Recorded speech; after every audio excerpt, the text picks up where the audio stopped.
Hey guys, welcome to a new video. Like, comment and subscribe if you enjoy.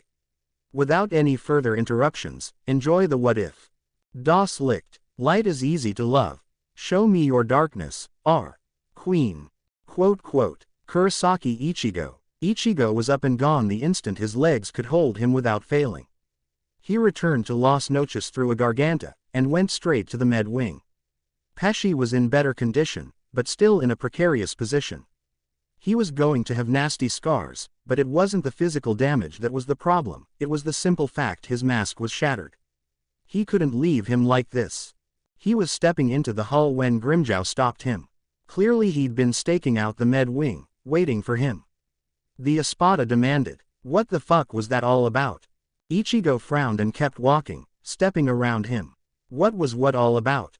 Grimmjow dogged his steps, careful, but not enough to leash his tongue.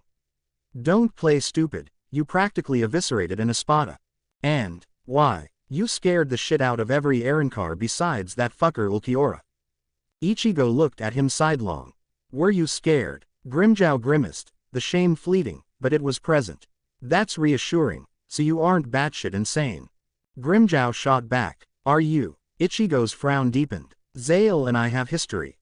It's a shame he doesn't remember." Grimmjow mocked. "History?" He shook his head and said, "You still didn't explain why. Why do you care what happens to some low-level Arrancar trash?"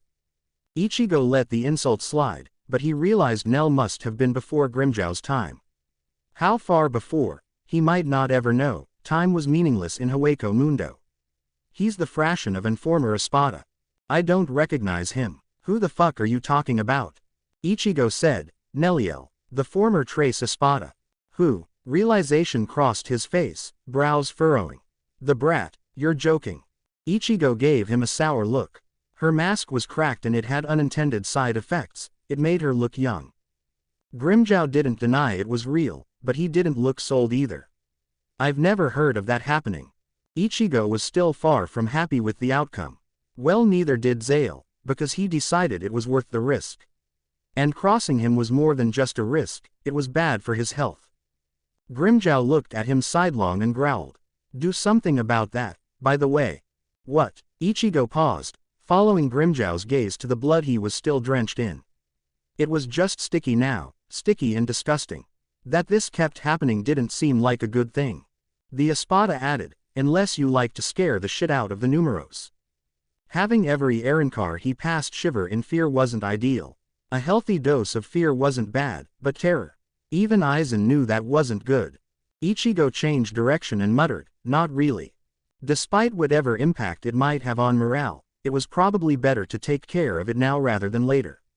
Not to mention how uncomfortable it was. He'd been so distracted and numb, he'd nearly forgotten about it. He noticed Grimmjow sizing him up, and he grew a bit concerned that he wasn't hiding his weakness as well as he'd hoped. He wasn't limping or doing anything outwardly noticeable, but Grimmjow watched him like a hawk. Without warning, Grimmjow drew Pantera, attacking in the same motion. Ichigo reacted on instinct alone, and he still barely managed to get his forearm up to block.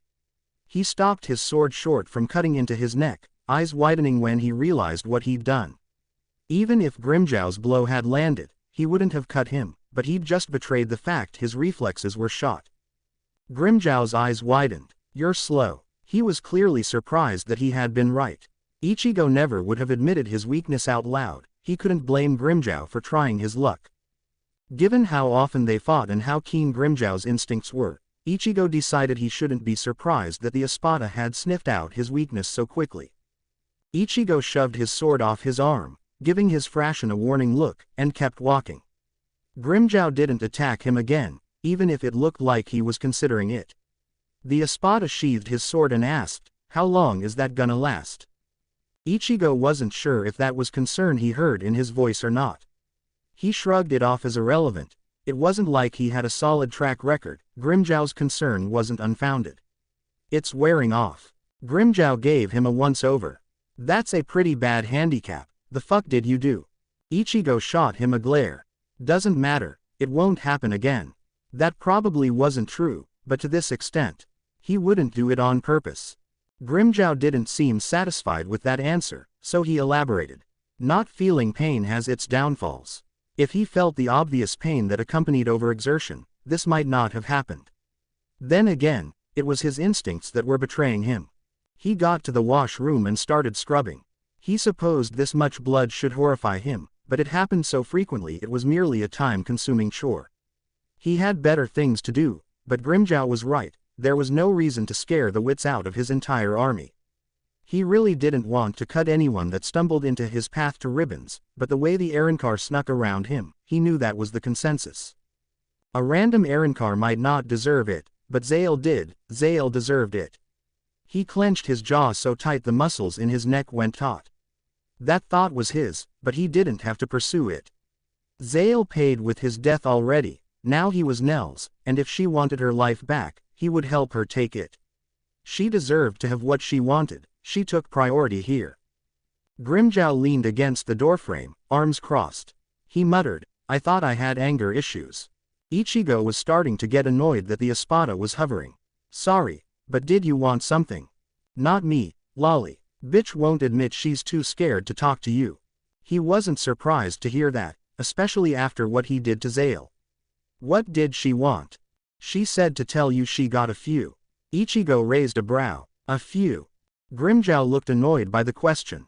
Beats the hell out of me, that's what she said. That was news to Ichigo. He expected either one Adjuchas, or that he'd never see her again at all. Ichigo splashed water on his face, thinking, and looked back up at Grimmjow. Where is she? Grimmjow shrugged. Hell if I know, she fucked back off to the desert. Ichigo brushed that off. When he needed her, he could just seek out her Reiatsu. She would be the only Arrancar out there anyways. He stripped out of his bloody kosode and armor, washing the blood off in the basin. It was hard to tell if it was clean when the scales on his armor were already red. He was aware of Grimmjow's presence, wondering why he was still there. He glanced back up at him. Anything else? You telling me to fuck off? Ichigo gave him a pointed look, and Grimmjow scowled, looking torn. Ichigo's brows furrowed. You can't seriously be concerned about leaving me alone. Grimmjow looked caught, then angry. How the fuck should I know? If I didn't know any better I'd say you were suicidal. You do some dumb shit, Kurosaki. Ichigo's eyes narrowed. I told you not to call me that. Grimmjow sucked in a hissing breath. Whatever. The Espada turned to leave, hesitated, then Ichigo realized he actually did have something to say to Grimmjow. He spoke up. Actually, I want you to consider something. Grimmjow looked over his shoulder and snapped, What? I might be able to help you achieve your second form, but it would be risky. You should think about it. He would know more if he managed to turn an Adjuchas, and if he managed to keep from paralyzing himself, but he wanted to give Grimmjow plenty of time to think about it. Grimmjow bared his teeth aggressively. You sayin' you don't think I can do it?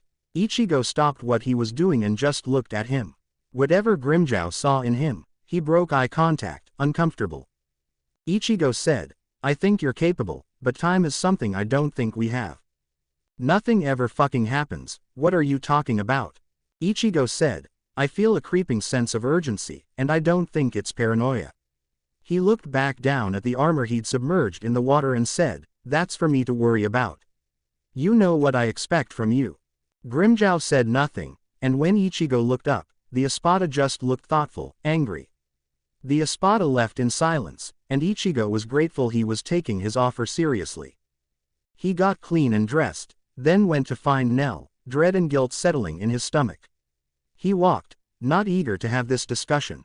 He sensed her Reiatsu near Stark, noting how distressed it felt. This wasn't going to be easy. He paused on the threshold and saw Stark sitting cross-legged facing Nell, Lilynette leaning against his back.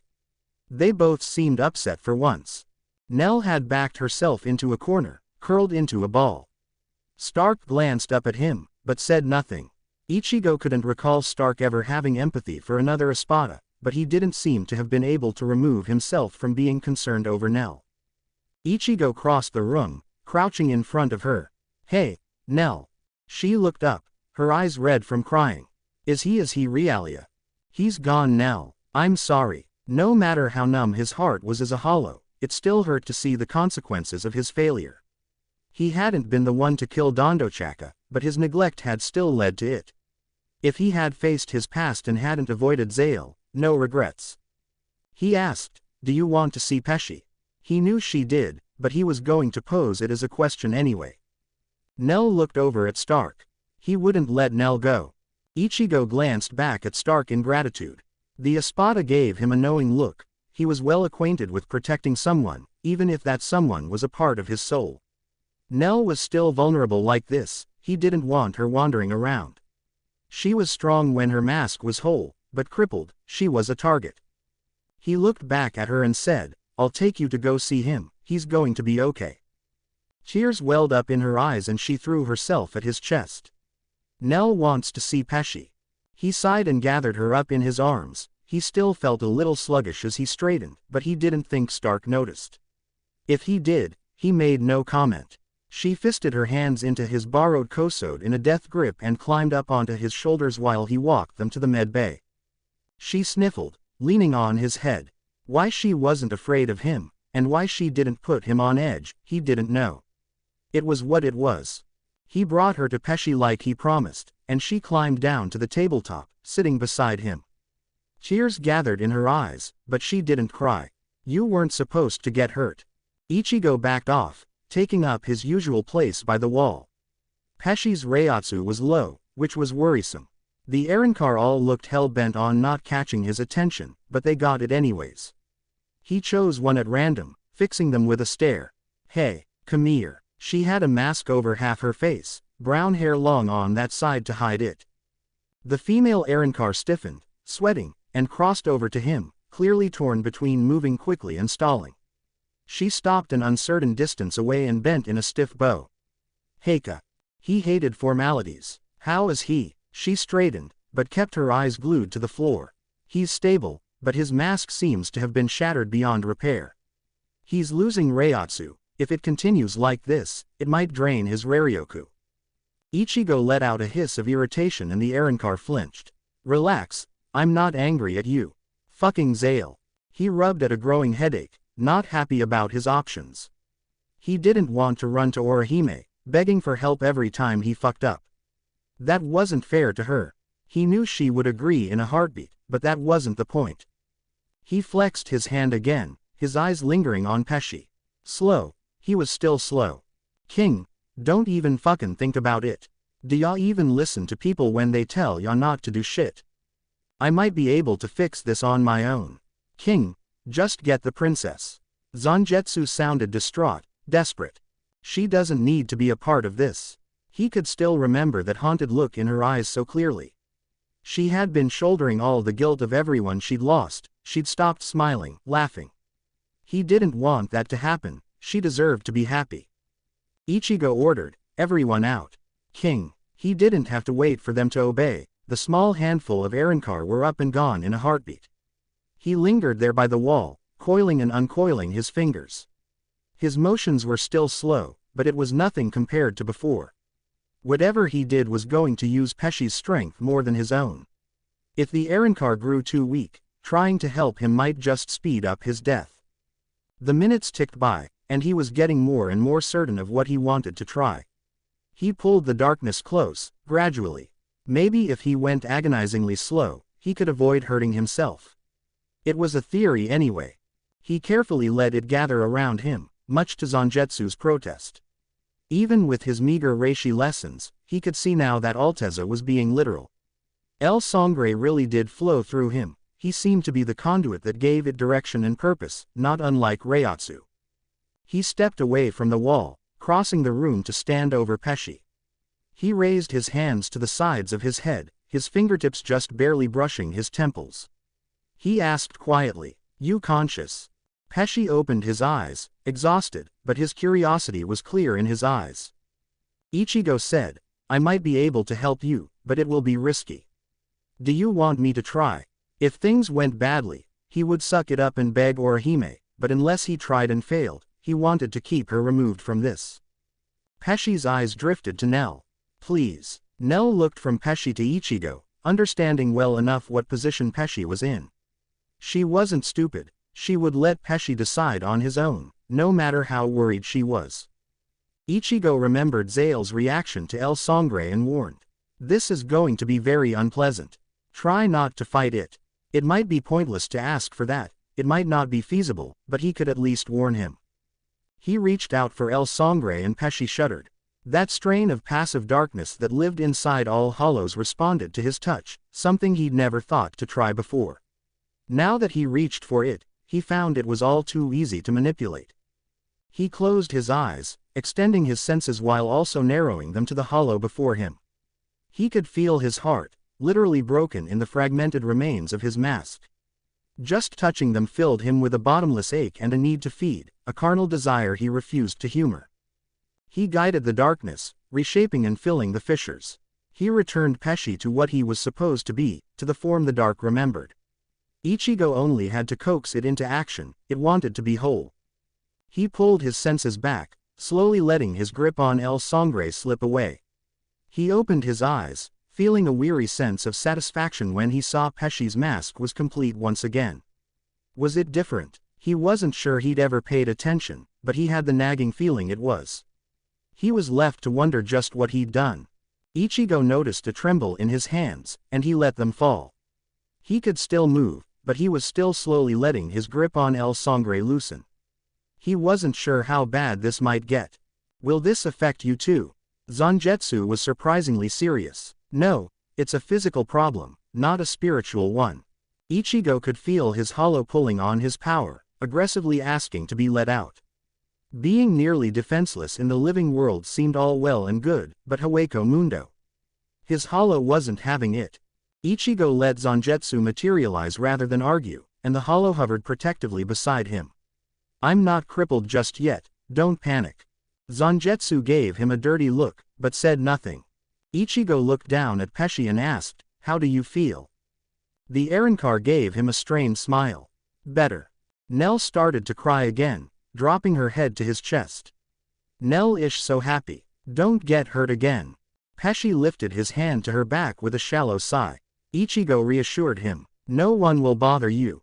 Get some rest. Nell looked exhausted, quietly sobbing on her adoptive brother's chest. Peshi closed his eyes and murmured, thank you. Ichigo turned away, but paused in the doorway. He knew Nell didn't remember who she was, her fashion had been protecting her from her past. If he tried to fix her mask, her memory would return. Was it really his place to make that choice? He didn't want that responsibility. Ichigo left, Zangetsu shadowing him. The tremble in his hands grew worse, something Zangetsu noticed, but didn't comment on. He didn't need to. Ichigo could feel how anxious he was. Ichigo gave the Arrancar orders to leave Peshi and Nell alone, then retreated to someplace quiet. Once he was isolated, he let his tenuous grip on the dark slip, the numb paralysis settling in quickly. His back hit the wall, sliding to the ground. He felt Alteza stir in his soul, but it remained silent beyond the ever-present whispers. Zangetsu stood over him and grumbled, stupid, suicidal shit. Ichigo scoffed, I'm not suicidal. Could have fooled me. But then, is it still suicide if you're just stupid? Ichigo let his head fall back against the wall, closing his eyes. He murmured incredulously, such heartfelt concern. It was starting to annoy him how much his own ineptitude was fucking him over. He still needed to seek out Lolly and the Adjuchas she'd gathered, but if this was going to be the end result of his efforts, that was a bad idea. He could train on his own, but he didn't have the time to waste. His only real option was simply to go ask Ishida for help. Zangetsu asked, how bad is it? Ichigo half shrugged, not as bad as it was. At least I'm not in pain. That was a double-edged sword, but that didn't mean he'd enjoyed the agony he'd been in before. Zangetsu tilted his head, glancing back to the door. Then take advantage and get some fucking sleep. Ichigo glared like he was about to argue, then realized how pointless that was. He could always use the sleep, and it wasn't often he was in a situation where had no other recourse but to sleep. He curled up on his side on the ground, far from comfortable, but he didn't feel the need to waste time finding a room with a bed when he couldn't physically stand up. He couldn't allow himself to be crippled so badly every time he thought to use El Sangre, but until he learned control, it was inevitable.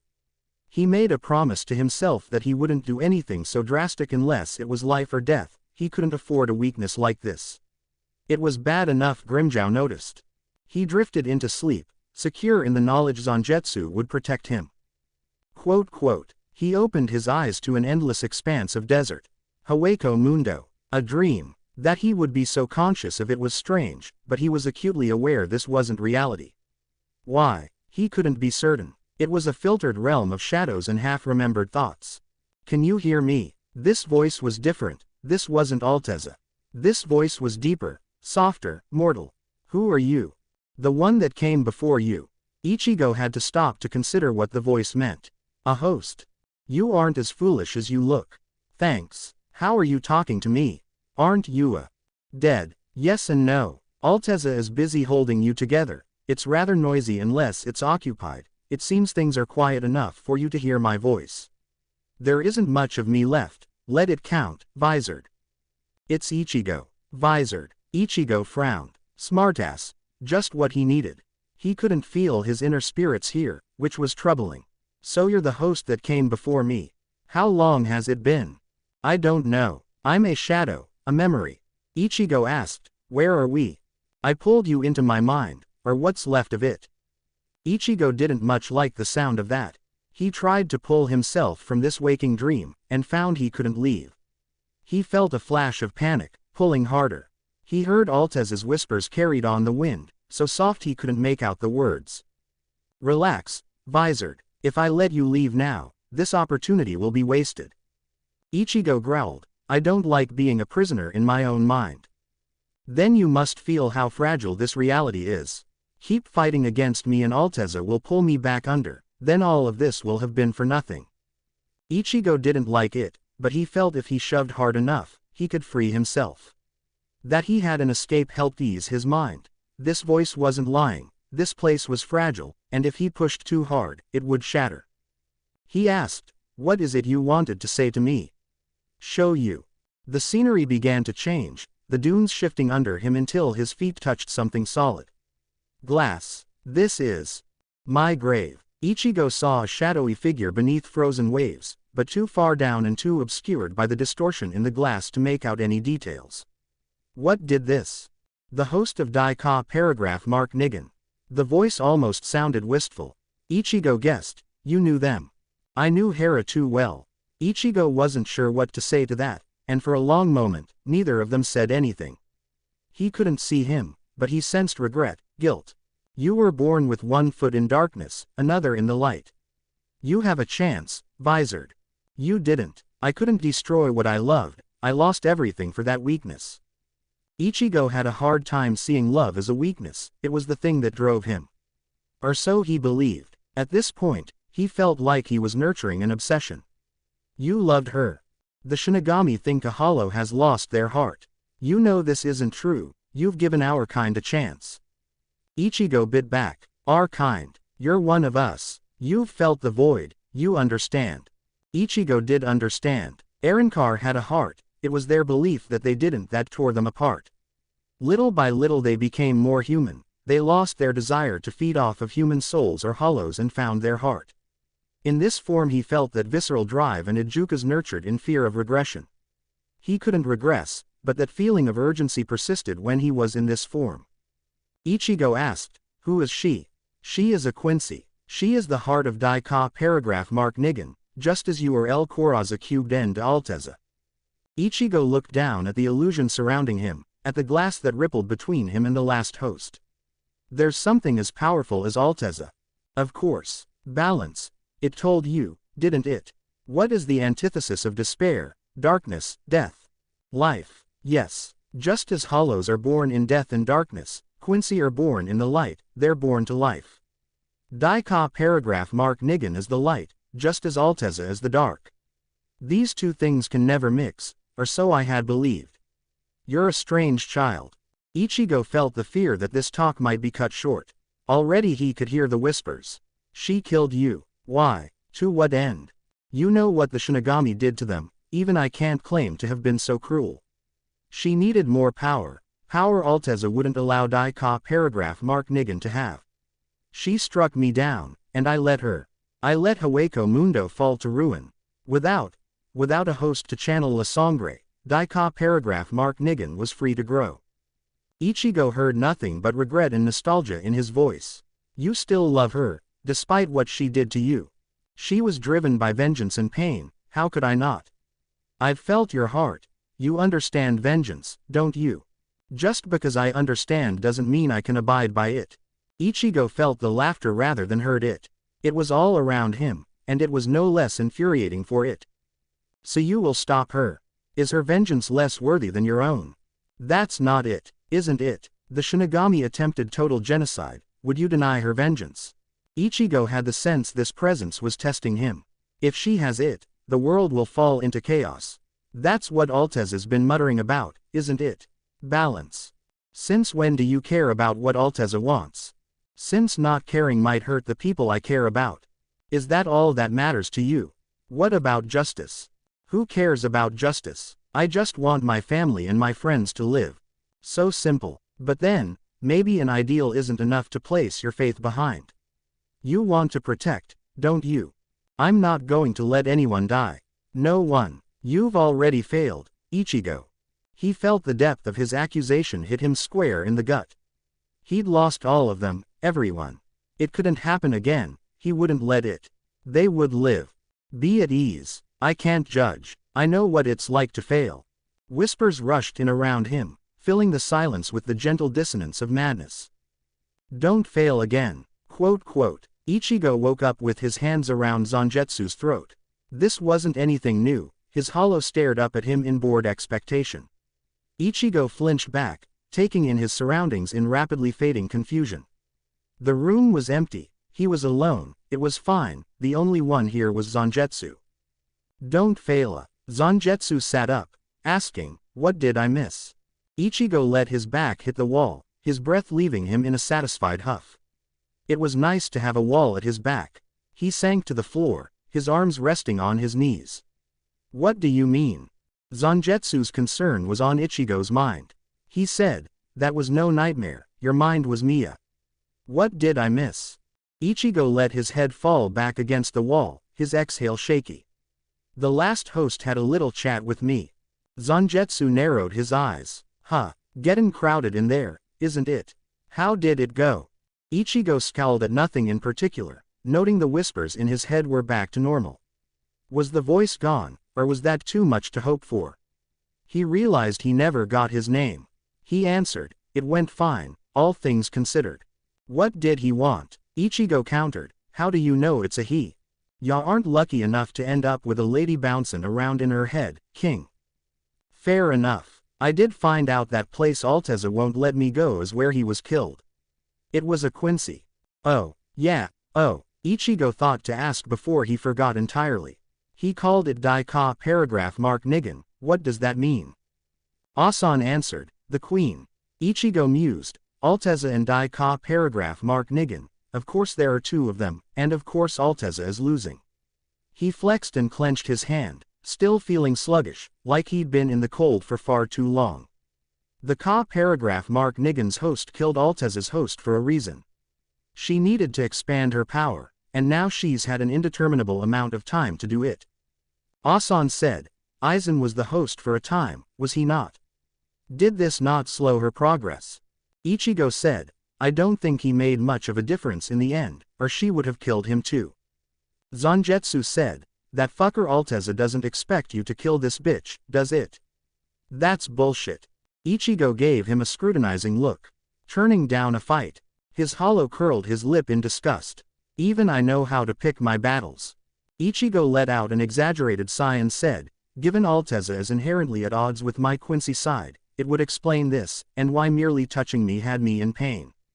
If the only way it could coexist in his soul was to numb him to the agony, it wasn't unreasonable to expect terrible things to come from it. He could just hope that learning to have more control over his Quincy side wouldn't make things worse. Zangetsu was quiet, but it wasn't the usual boredom he'd come to expect. His hollow looked like he was debating speaking. Ichigo demanded, what? Asan chided, trying to keep secrets helps no one. Zangetsu grit his teeth, annoyed by his own hesitation. You've been talking in your sleep. And saying what? It sounds like you're talking along with the whispers. Can you understand it? Ichigo looked to the side, his eyes unfocusing, testing what he already knew. If I listen, and I don't think about it too hard. Can you not? Zangetsu looked unsettled. No. What's it saying? They had all tried to ignore the voices, it had almost become like white noise. Ichigo rarely gave it much thought. He asked, does it matter? Since when do you care? Humor me. Ichigo stared, curious, then closed his eyes and listened. F. Mgepahiahe. Ing ahhaif. Hupping mgepahmgep. F. Nagonglui. He translated the words as he heard them, unsure how he understood them at all. For they were brittle as twig dolls, and when they strayed from the path and fell, their bones splintered like disease-stricken wood. The night breathed life into the fungus that consumed Tama. He stopped, opening his eyes. Zangetsu, it's all gibberish. Stories. Zangetsu growled, so why doesn't it shut the fuck up? Ichigo's eyes narrowed. You think I like it? I don't know, I never know. The lack of control bothered him. He tried hard not to think about it. Zangetsu straightened, his tone biting. Calm down. Ichigo let out a heavy breath. Shut up. Zangetsu stopped talking, and Ichigo wasn't sure if it was a good thing. He watched Zangetsu pace, feeling how restless he was. Ichigo wasn't much better, but Zangetsu could move, and he couldn't. Not well anyway. Ichigo's thoughts drifted back to his Zale, and it wasn't too long before Zangetsu stopped pacing. Keep thinking like that, King, and I really will kill him. Ichigo clenched his jaw, shooting his hollow a disapproving look. What's the harm in recalling a fond memory? Zangetsu smirked. I have to feel it too, and it puts me in a mood. Ichigo stood, Zangetsu's smirk falling, but not disappearing. Ichigo said, I'm going to go see Ishida. Zangetsu questioned, not gonna make me leave? Ichigo said, make you? No. Zangetsu just stared, and Ichigo had his answer. He wasn't back at 100% yet, but he needed to make progress before this got him killed. If Zangetsu wanted to play bodyguard, he wasn't going to stop him. He opened a garganta, stepping through it and into the Valley of Screams. Zangetsu stayed beside him the entire way, and when he stepped out into the desert surrounding Karakura, he slipped into Sonido. He could manage, he was just less graceful than he could have been. Judging from the time of day, Ishida was in class. Life went on, that was the saying, wasn't it? To his credit, he did hesitate before he ruined Ishida's day. He blurred into sight just outside the class windows, tapping on the glass with a claw. The tapping wasn't entirely necessary, Ishida noticed him immediately. Thankfully, this wasn't a class that his friends all shared. The only ones present were Ishida and Tatsuki. Tatsuki could see him. That was a shame. She stared in horror, but when Ishida excused himself, that seemed to snap her out of it. She ran from the room after Ishida, and Ichigo wondered what he could possibly say. Did you plan on dealin' with the girl? No, but I suppose it's overdue. He blurred into sight directly behind Ishida, who was currently arguing with Tatsuki. She flinched back, eyes wide, and backed straight into Zangetsu. She whirled, throwing a punch before she could even register who she'd run into. Zangetsu caught her fist with a smirk. My kinda girl. She yanked her fist free, and Zangetsu let her have her hand back with an increasingly innocent smirk. To Tatsuki's credit, she didn't scream. Her voice only wavered a little as she demanded, what the hell is this? Ishida gave Ichigo an unamused look. It's Kurosaki, what does it look like? His eyes narrowed when they turned on Zangetsu. Why he's let his hollow run free is anyone's guess. So Ishida was upset, he could have guessed as much. He'd bothered him at school, the one lace he'd said he wouldn't. Seemed he was the king at breaking promises. Tatsuki still stared at him like she was seeing a ghost. Your family had a funeral. Ichigo, what is this? Ichigo let his hollow transformation fall away, the effect rippling over to Zangetsu. He caught himself before he fell, but Zangetsu stepped between him and Ishida, as overprotective as usual. It seemed his high-speed regeneration was doing more than he'd thought. His sudden fatigue had Ishida watching him in concern, but the Quincy bit back his questions. Ichigo ran his hand through his hair, sucking in a deep breath, and letting it out, slowly. Stay calm. The sudden rush of emotion was always a shock. He wasn't fond of it, nor was he fond of this sudden exhaustion. Tatsuki. I didn't mean for you to find out like this, but I don't have a lot of time. Her eyes widened, jumping to conclusions. Are you dying? Ichigo rolled his eyes. That was an over-dramatization.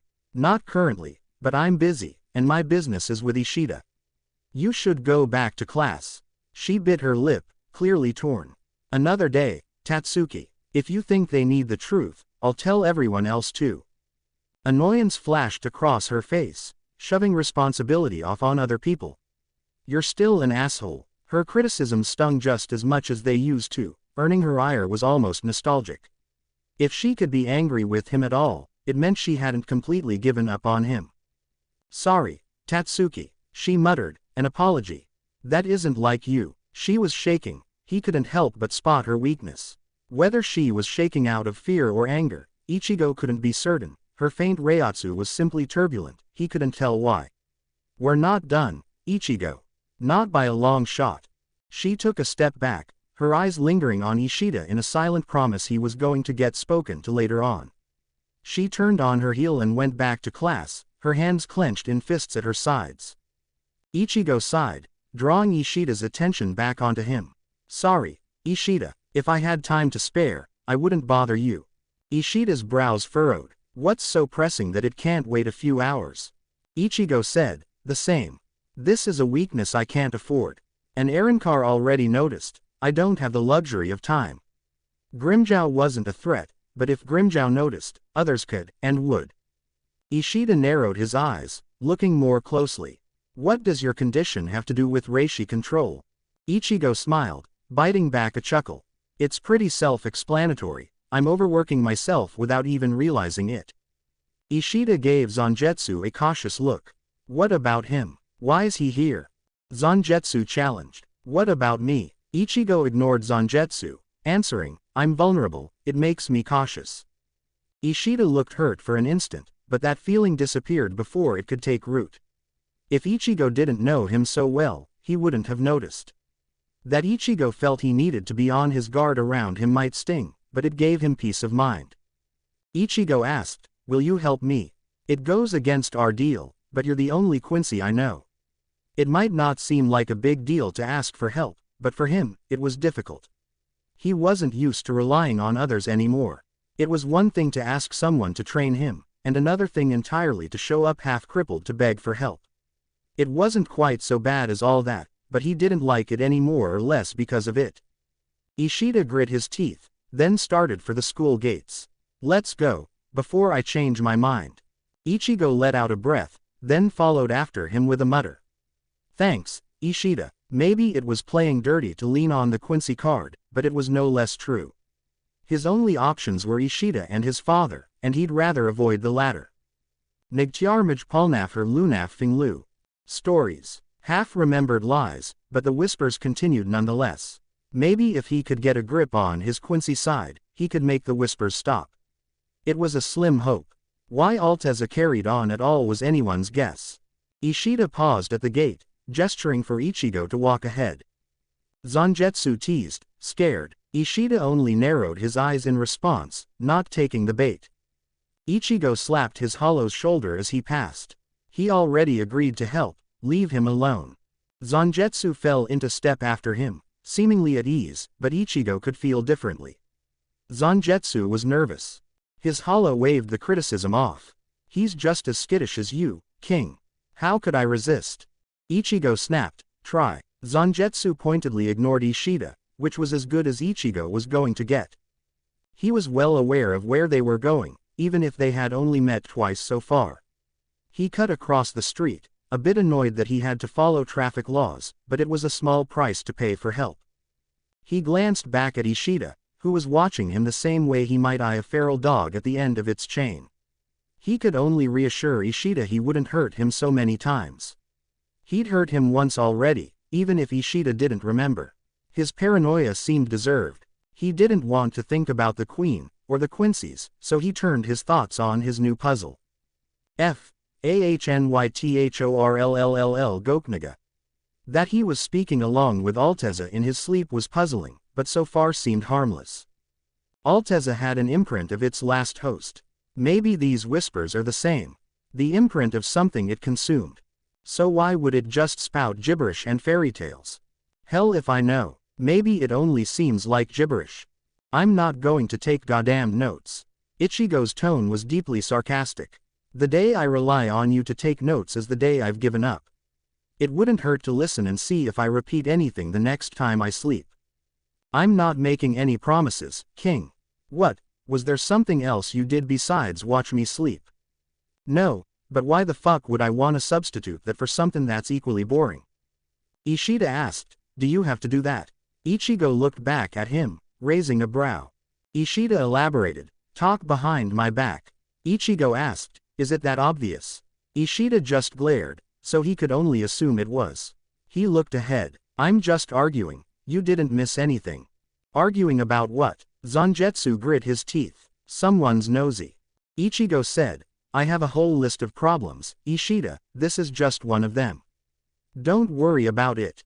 Ishida asked, if I said no, if I didn't agree to teach you, what would you have done? Ichigo lifted his shoulder in a loose shrug. Isolate myself, train against Zangetsu, there isn't much else I could do. He paused looking back at Ishida. Don't feel the need to help me out of pity, you're allowed to change your mind.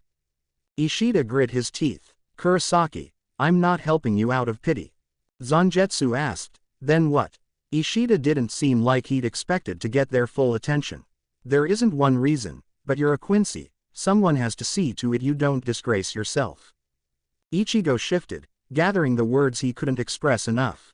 If it counts for anything, I appreciate this Ishida. We were hardly friends in your time, and I haven't exactly been anything short of a nuisance, but if you need me, you know I'll be there. Kurosaki. Ichigo tried not to just shrug it off, he was making an effort to be serious. He said, maybe it's pointless to cling to ties that no longer exist, Buddha. Zangetsu's tone was sharp. He'd die for you, for all of you miserable fucking weaklings. Ishida stiffened, intimidated by the sudden aggression, but Ichigo merely sighed, tired of the same old argument. He paused, turning to face his hollow. This again. Zangetsu bared his teeth in a silent snarl. King. Ichigo took a small step forward, daring Zangetsu to defy him. His friends were one of the few things he wouldn't compromise on, and they were both well aware of that. Zangetsu finally looked away, relenting, if no less angry. Ichigo's eyes slid past him to Ishida, who seemed uncertain if he wanted to draw a weapon. Ichigo reassured him, relax, Ishida, it's an old argument, and one Zangetsu has never won. His hollow snorted at that, but didn't deny it. Ichigo turned and kept walking, Zangetsu still nearly shoulder to shoulder with him, despite their disagreements. Ishida commented dryly, you get along so well. Ichigo considered that. We argue, spar, but actually fight. Not anymore. Ishida asked, what changed? It was counterproductive. That was an understatement, a massive one, but it was all Ishida needed to know. The conversation fell off again, until Ishida broke it with a question. Why are you dressed in white? Ishida always had been unusually interested in clothes, it's no wonder he cared enough to ask. Ichigo considered how to take the edge off his answer, and Zangetsu sniggered at the reminder of a fond memory. Ichigo said, my shihakusha was bloody. Ishida asked, do I want to know why? Probably not. That killed the conversation before it could start. Where once idle chatter would have filled the gap, there was silence. He had so little in common with his old friends, it was almost funny. Ishida had more to deal with than the average person, but he was preoccupied with school, his future. In a perfect world, Ishida wouldn't need to be involved, but it was far too late for that. They got to the training ground without another word being spoken. Ichigo spent that time thinking. His control was shit, his self-loathing was unbearably high, and he was all too used to throwing himself into danger, consequences be damned. That needed to stop, he couldn't let himself rely on Zangetsu every time he fucked up. Zangetsu perched nearby to watch, close enough to intervene, but not so close that he would be in the way. Ishida faced him, sensing his change in mood, and skipped the small talk. Let's get started. He pushed up his glasses, then crossed his arms. Gather reishi. Ichigo reached out with his senses, and braced himself for a long, tedious round of training. He'd gotten a nap, he was only limited by how long Ishida would put up with him, because he wasn't leaving until he knew he could control the flow of Ryoryoku in his own body. He didn't care how unrealistic that goal was, he needed to be able to do it, so he would. Segunda etapa, regret is a form of punishment itself. Numan Ali Khan. Grimmjow. 5 days passed and there was no sign of Kurosaki. At least, he had the feeling it had been 5 days. Granted, that wasn't saying much given no one could sense the fucker's reiatsu, and he just did whatever the hell he wanted. A stop by Zale had revealed a Garganta had deposited his ass back into the living world, but there was no sign of him since. For future reference, Grimmjow noted just how skittish Zale had been around him. That was new, but likely because of the fact he was the Espada closest to Kurosaki. In fact, the scientist seemed more than a little relieved their king had disappeared, and Grimmjow couldn't hold it against him. Kurosaki was a monster. When he asked how he knew Kurosaki wouldn't just open a Garganta out of the range of his sensors, Zale couldn't help but brag about his ability to track the visored. He wasn't entirely sure the Arrancar intended to give that information up or not, but despite his fear, he couldn't seem to get over his overconfidence. He tried not to think of it as tattling, but it seemed like something Kurosaki ought to know. He'd been curious and paid a visit to the dying Arrancar Zale had been picking apart, and was surprised to find he was perfectly fine. More than fine, the idiot seemed hell-bent on being as obnoxious as possible, so he eagerly left him with Stark. Given that he and the girl wouldn't leave Stark alone, he felt certain they were safe. After what happened to Zale after they were harmed, pretty much every Arrancar in Las Noches gave them a wide berth. He could sense Herribel training with her old Frashion, noticing they had improved. Their Reiatsu was closer to an Espada level, even without using Aeon. If he was being honest with himself, he wasn't sure if he'd gotten any better. Trying to train against Kurosaki was like trying to chop down a mountain with a blunt hatchet. It was frustrating to know the gap between them was so large. Kurosaki could defeat him when he was half dead and worse without even trying. He'd been thinking about the Visored's offer, agonizing over it, and the only thing holding him back was pride. He didn't give a damn about whatever potential risks might be involved. If it was worth doing, there was probably a risk attached. Days had passed, and he was still no closer to an answer. He spent his time training with his old Frashion, but there was no challenge there, and he lost interest quickly. He couldn't think of anyone he could spar with that didn't make him want to gut himself. He actually missed Kurosaki and his smug fucking face. Everyone else was boring, or weak. He missed the challenge, the thrill of a real threat. Kurosaki delivered on that and then some. He might pull his punches so he didn't kill him, but he didn't treat him like he was weak, like he was trash.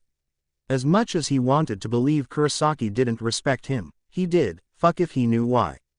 If their positions were reversed, he wouldn't have been half as lenient and patient. His blood ran hot for the rush a real challenge gave him, and he found himself wandering. He was at the edge of Las Noches, in the ruins of his first fight with Kurosaki. This is where he'd been thoroughly beaten, where things had first changed. He wanted a fight, but Kurosaki was nowhere to be found. He stalked away, surprised at himself when his feet carried him towards the one Arrancar he hated the most. Ulquiorra had stopped to wait for him, hands in his pockets, regarding him with the same cold, distant gaze he'd come to expect. He'd seen him get annoyed and angry, but he'd never seen him actually express it.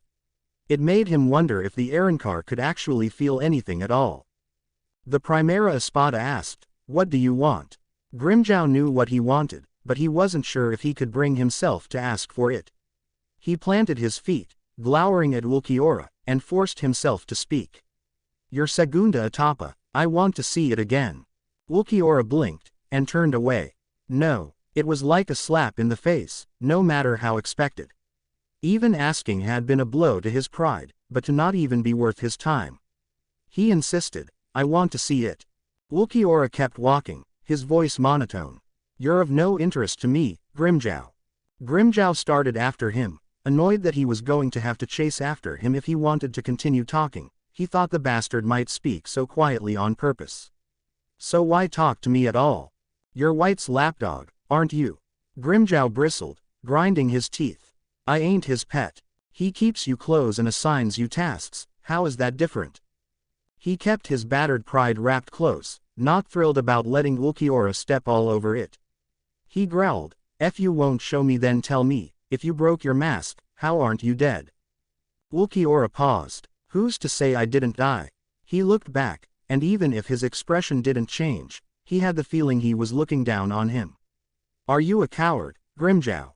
Does the prospect of oblivion scare you? You fixate on life and death so much, it's a miracle you can function at all." Grimmjow said nothing, not humoring him with an over-defensive remark. He knew the bastard was waiting for it. Ulquiorra continued, "I have a feeling achieving segunda etapa is different for every Arrancar." "Why tell me that? White would prefer you strong, wouldn't he?" Grimmjow studied his expression, but it was as unreadable as always. They both turned away, the rhythm of their footsteps clashing in tempo. Grimmjow prowled away with purpose, and Ulquiorra stepped with the calm ease of someone with nowhere to go and all the time in the world to get there. Ulquiorra strongly implied he'd died to obtain his power. If he hadn't died, then something close to it must have happened. He'd just seen what happened to an Arrancar when its mask was broken, and he didn't want to end up like that. It was the equivalent of slitting his wrists. He wasn't a suicidal maniac, he wanted to live. Quote, "I leave you alone for a few days and you get this lazy." Ichigo's voice at his back startled him, the hair on the back of his neck standing up. He stopped himself from spinning around like a disturbed cat, knowing that was the exact reaction Kurosaki was fishing for. He turned slowly, bristling. "Why do you have to do that?" Kurosaki smirked. "Just to keep you on your toes." "Where have you been?" Immediately after Grimmjow said it, he wished he'd chosen his words more carefully. He sounded like a worried housewife. Kurosaki's smirk widened, his tone mocking. "What, did you miss me?" "No," he answered too quickly, and the visor noticed. Kurosaki lifted a brow in surprise, shifting his weight as he regarded him more closely. "Did you really?" Grimmjow's scowl deepened. "You're the only fucking person in this place I can actually fight, don't get the wrong idea." Kurosaki's expression shifted to one of apology. "Ah, sorry, I'll make it up to you." What he said didn't match his body language. He was looking elsewhere, eyes unfocused. The Espada asked, "So what do you want?" The visor glanced at him, and Grimmjow could see the other debate lying. He was an awful liar, but knowing he was lying never did get him any closer to the truth when he decided to do it. Kurosaki said, "You're coming with me." Grimmjow was feeling belligerent. He challenged, "Is that an order?" "Yes." From the look on the visor's face, the other already knew he would agree, but was as ready as always to quash rebellion. Grimmjow slumped, shoving his hands into his pockets. Sure, he'd do what he wanted, he was too curious to start a fight. Kurosaki blurred into Sonido, and Grimmjow had to fight to keep up. He knew the visor was going slow for his sake, which annoyed him beyond belief, but when he couldn't even sense his Reiatsu, it was the only way he wouldn't be left standing clueless and alone in the desert. He didn't need to chase him for long, he realized where they were headed quickly enough. He picked up more than a handful of Reiatsu signatures with his Pesquisa, Lolly among them. He was more than curious now, he was invested. What would Lolly be doing with this many Adjuchas? Then he recalled what Lolly had told him. She must have meant Adjuchas when she said, "Phew," but why Kurosaki ordered her to gather them was the real mystery. It wasn't like the visor shared his thoughts. Kurosaki stopped not far off, and every Adjuchas present gave him their full attention. They stood hunched, defensive, their attention shifting from Kurosaki to himself. Clearly the lack of Reiatsu was throwing them for a loop. For reasons Grimmjow didn't bother to identify, it bothered him that they didn't immediately comprehend just how deadly Kurosaki could be. Grimmjow stood just behind him, but held his tongue. Lolly stepped forward, crossing the dunes until she was nearly within arm's reach of Kurosaki. She was scared, he could smell it on her, but she hid it pretty well for a weakling. She held her chin up, lifting her hand to her hip in strained nonchalance. "These Adjuchas are interested, if you can do what you promise." Kurosaki inclined his head, those sharp-looking horns angled at her throat. Grimmjow didn't think the threat was intentional, but Lolly tensed nonetheless. The visor's tone was flat. "I wouldn't offer if I couldn't deliver on it."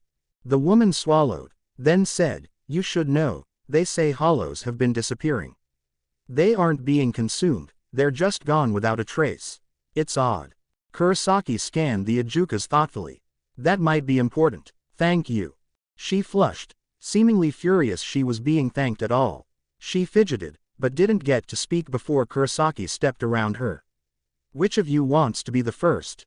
From the way they were situated, the one that was most likely their unappointed alpha stepped forward, a more bird-like Adjuchas. It was far taller than Kurosaki, it had to bend over to get to his level. Its voice was rather deep, but it had the voice of a woman. You expect me to believe you are the king of Las Noches?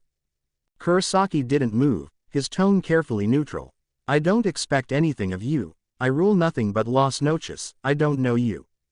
Grimmjow remembered the way he could manipulate the very sand and silently called bullshit. But, if it boiled down to a king and his subjects, he supposed Kurosaki was right, he offered no protection to those outside of its walls. Recalling the times Kurosaki had been wandering the halls soaked in blood was enough of a reminder that the Visored was more ruthless than he appeared. The bird-like Adjuchas growled, how can something so weak rule so many? Kurosaki sighed, and both he and Lolly braced themselves, sensing his annoyance. The Visored dropped his Reiatsu, the Adjuchas present crumpling to the ground. The alpha of their group stared up at Kurosaki in abject terror, something Grimmjow found immensely satisfying, even as he struggled to stand himself. Maybe it was because here was undeniable proof that he didn't bend for anyone short of a monster. Kurosaki had his position because he deserved it. Kurosaki didn't let up on his power, he crouched to get to her level. I'm not doing this because I need you. I want you on my side. She said, forgive me for not believing that the king of Hueco Mundo would be so altruistic. Grimmjow was almost impressed she managed to speak without letting the strain color her tone. Grimmjow couldn't see his face, but he could hear the smirk in Kurosaki's voice. Don't get the wrong idea, I'm not doing this solely for your sake. Then why? If you fear regression, all you'll do is consume each other, and Hueco Mundo will always be in a state of chaos.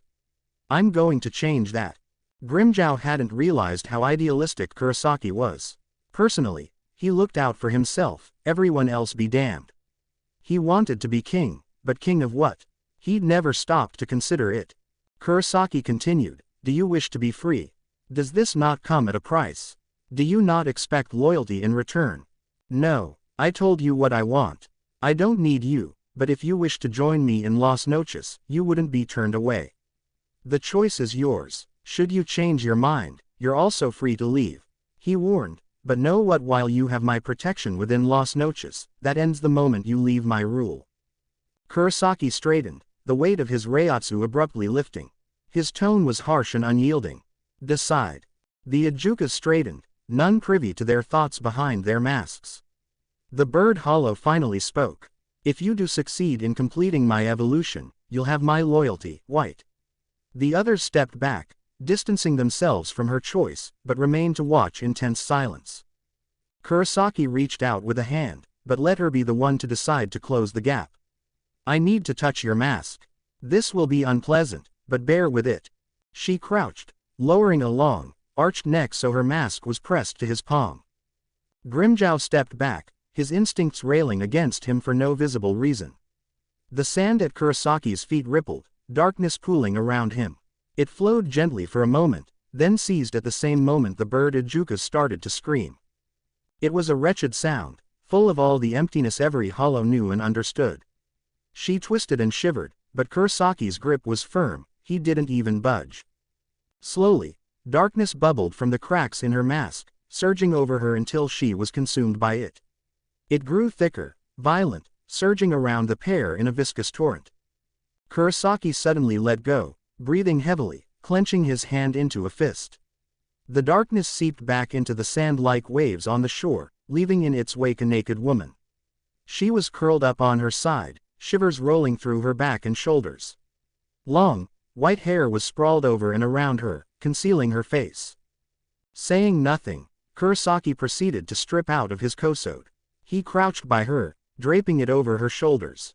She accepted it without complaint, struggling to sit upright. She reached for her face, her fingertips trailing along the edge of her mask, tracing the teeth and the curve of what was left of a beak.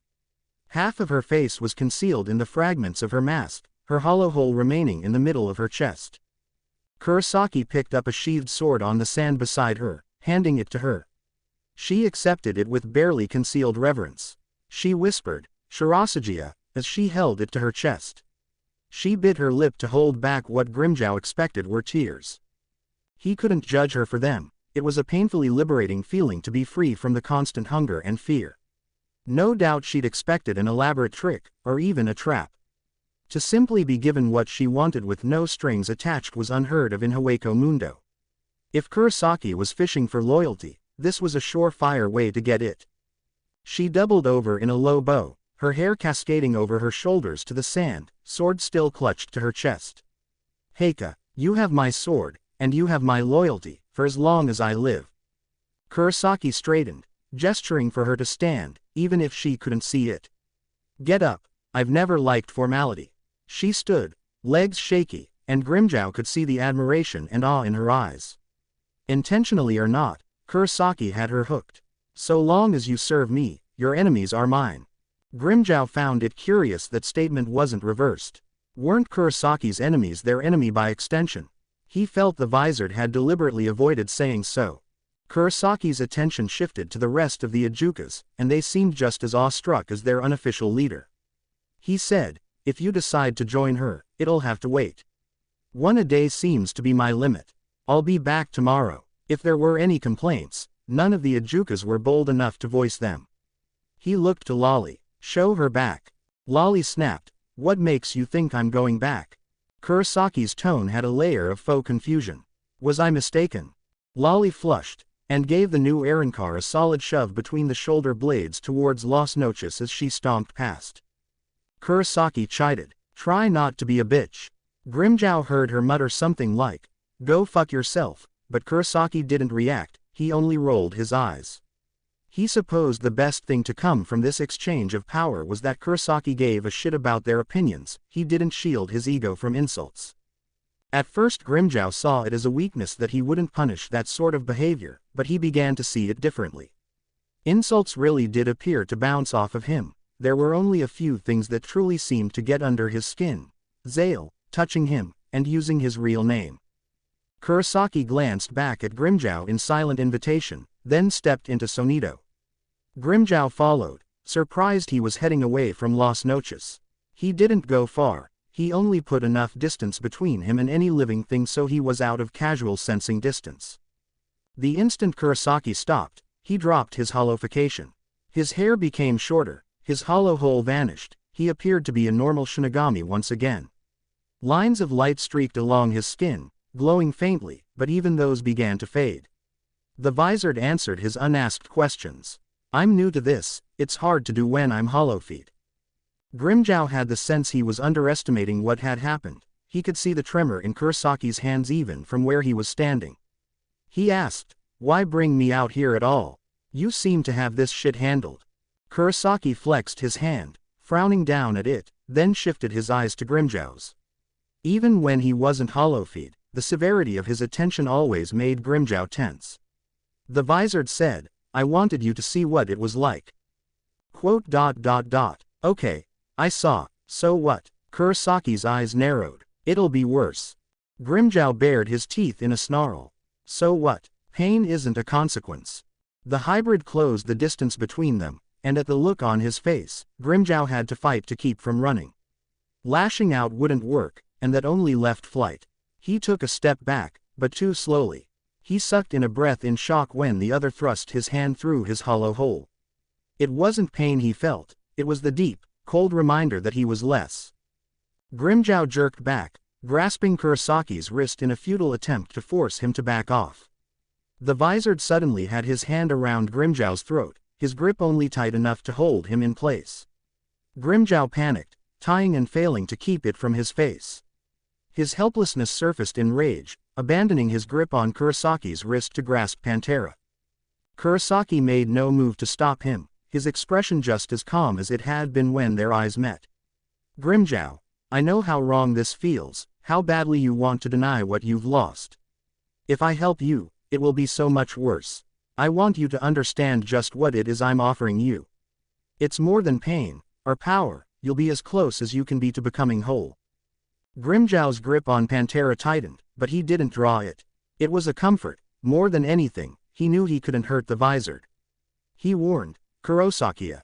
Of every hollow I've ever killed, I've never seen one struggle to live as much as you. The Vizard let him go, taking a calculated step back. The other drew his hand back, and Grimmjow shivered in distaste at the feeling that lingered in its wake. Kurosaki pretended not to notice the tremble in Grimmjow's hands, or the fear in his eyes. There's the very real possibility this could kill you. If you reject yourself, you'll die. This will put you on the very brink of life and death. Grimmjow hissed, I didn't agree to anything, you're making assumptions. You decided days ago, you've only spent this time trying to talk yourself out of it. Fuck him, he wasn't wrong, and that pissed the Espada off. He clenched his teeth together so hard his jaw ached. He scowled at Kurosaki and demanded, why can't you leave well enough alone? The Vizard's lips stretched into an easy smile. Ah, that's a good question. He took a step closer, prompting Grimmjow to take a small step back. I had a lot of help shortcuts and small miracles. I really shouldn't be alive. I see all the worst parts of myself in you, that's the truth of it. I want you to live, I want you to be strong. Does the why really matter? Grimmjow shouted, it does. The intensity of his own answer surprised him, but now that the words had left his mouth, he found they were true. He needed to know why he gave a shit, he didn't understand. Kurosaki blinked and leaning back. He lifted his hand to his head, raking his fingers through his hair. He let out an annoyed sound, looking up. Even outside of his hollow form, his hair was almost past his shoulders. He looked different, but he was the same. Kurosaki's voice was light, falsely saccharine to the point that even Grimmjow could tell. It's kind of pathetic, I'm sure you'll think less of me for it. I'm lonely. It's not complicated. Grimmjow balked. What do you mean? You're not alone. You have the Espada, the Arrancar, your stupid human and Shinigami friends. You're lonely. What does that even mean? Kurosaki looked back at him, not bothered by his tone. He answered ruefully, I'm king. You fear me, all of you do. You should. I've given you no reason not to. He gestured vaguely at the desert and the very dunes shifted gently at his will. I'm bound to this fucking monster because I'm stronger than you, all of you. You can't even sense me, it's like I don't exist, this isn't even my time. He scoffed derisively, cutting himself off mid-rant. He looked back at the Espada, burying whatever emotion he'd at surface, no matter how briefly. I didn't bring you out here to whine at you. I see potential in you, Grimmjow, but I won't lie and say that my reasons for wanting to invest in it aren't personal. It's your choice. I know you want power, but do you trust me, do you trust yourself? Grimmjow wasn't sure he understood Kurosaki's reasoning, but he wanted what he had to offer. He wanted it badly. He swore, dropping his hand from his sword. Yes. Kurosaki leveled him with a challenging glare, and he reaffirmed, yes, if you can do it, then do it. Kurosaki stepped closer again, and Grimmjow stiffened. Right now, I thought you said you couldn't do it twice. Getting cold feet. Grimmjow deflected. You gonna answer me? Kurosaki let out a soft exhale. I lied a little. I don't see why I should intentionally weaken myself if there's no rush. You're different. You're an investment, not charity. Not to mention this process is different, it relies more on you than anything I'm going to do. Grimmjow hissed out a breath. Fine, whatever, do it. What did he care if Kurosaki wanted to cut the legs out from under himself? Kurosaki lifted a hand, his palm hovering just before Grimmjow's face. What I said to her applies to you, this is going to hurt. Grimmjow glared at him from between stretched fingers. Think I'm scared of a little pain? Kurosaki's expression fell. Pain of the heart, Grimmjow. The Espada had nothing more to say on that.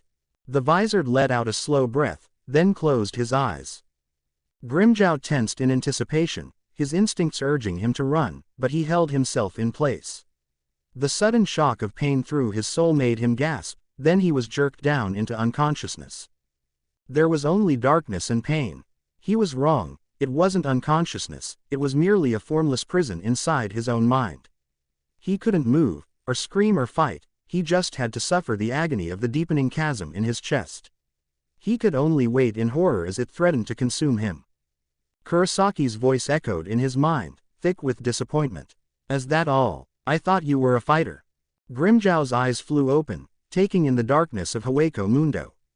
He rolled to his side to push himself up, and found he was staring down into cracked glass, no, a window. He took stock of his surroundings again, panicking, and found he was on the edge of a skyscraper, one of hundreds. He noticed something else was wrong. The sand wasn't white, it was black, the light glinting off the dunes too sharply to be sand. You're in my inner world. Grimmjow was on his feet and in a crouch, whirling to face the voice. Kurosaki stood not far away at the edge of the building. He noticed that some distance to his left was his monochrome doppelganger. Even farther away was a stranger, a man in a cloak. The visored said, "Ignore them, you're not here for them." Grimmjow demanded, "Then what am I here for? You. What the fuck does that mean?" Grimmjow struggled through the ache in his chest. It had dulled, but the pain was still going strong. Ichigo raised his hand in front of him, palm down. As he did, darkness rose from the shattered glass, rising and congealing as it took form. Grimmjow reached for his sword, fear singing in his bones when his hand closed around air. Pantera was gone. He looked down. He had to, and Ichigo chided. "Where are you looking, Grimmjow? Pantera is here." Grimmjow whipped his head back around to Kurosaki, eyes widening as the darkness began to take a form he recognized. Blue eyes burned from the darkness that began to drip away, revealing an armored Adjuchas cat beneath. He'd never gotten a good look at himself from the outside as an Adjuchas, but he knew he was staring at himself. Kurosaki blurred into Shunpo, leaving Grimmjow to face himself alone. The cat Adjuchas whipped its tail, baring its teeth in a snarl. "Look at yourself. You're a coward." The insult was spoken in derision and disappointment. "Do you remember your regrets, Grimmjow?" Grimmjow was struck by the question. How could he remember? No one remembered their life before they died, no one. He relied on what he knew best, violence. He leapt forward, clenching his hand into a fist. He threw a punch, his reiatsu fired from his fist in a balla. The burst scorched the surface of the building, but as the smoke cleared, the jaguar was gone. Teeth sunk into his shoulder and he whipped his arm around to hit it, reaching with his other hand to grasp its head. The jaguars perched on his back, sinking its teeth in deeper with a rolling growl. Grimmjow tightened his fingers around its muzzle, squeezing as hard as he could manage. He tried to dig his fingers into its eyes, but it simply closed them, shaking its head and wrenching its teeth in his shoulder. Grimmjow grit his teeth through the pain, gathering his reiatsu for another balla. The cat spoke again in his mind, a gnarled version of his own voice. "I know you feel it." Fury flashed through him. "I don't remember. You do. It dictates every action, it colors every word you speak. Speak sense." He lost his concentration and he couldn't tear its teeth free, so he threw himself back, intent on slamming the cat into the ground. The instant before he hit, teeth ripped from his shoulder and he ended up on his back, temporarily free from its claws. He grunted and rolled to his feet, bending low defensively. The cat was on him in a heartbeat, jaws snapping. Grimmjow dodged, jerking out of reach, frustrated that all he could do was run. The cat spoke in his mind again, voice surprisingly calm compared to the violence of its actions. "The details don't matter, your past is done and over with, but your heart hasn't let go.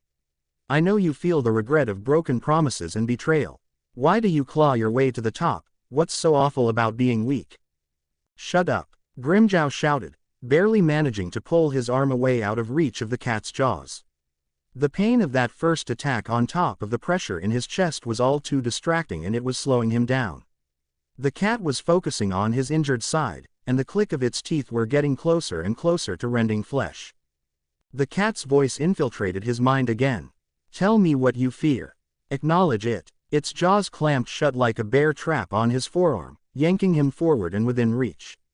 It split its jaws wide again and leapt for his throat. Grimmjow staggered back, raising his arms too slowly. He felt teeth slice through his neck, its weight flattening him against the cracked glass of the building.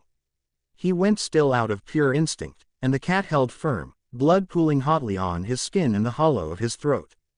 He felt something grasp hold of all the pain, anger and regret he felt coiled in his chest, and it twisted. He begged, "Stop." It sounded even more pathetic than he'd feared, and the cat only tightened its jaws in response, cutting off anything he might say. He pushed up against the cat, fingers grasping at the plates of armor in vain. Why was he losing? Why? This cat was him. He should be able to at least beat himself, shouldn't he? His vision started to go dark, every breath growing more and more difficult to draw. The more darkness that crept into his vision, the more his chest ached. He could no longer tell if it was out of heartache or lack of oxygen, he was merely afraid. You want to be strong. Face it. ... He blinked against the sun, confused by the sudden lack of darkness. He was in a city, maybe.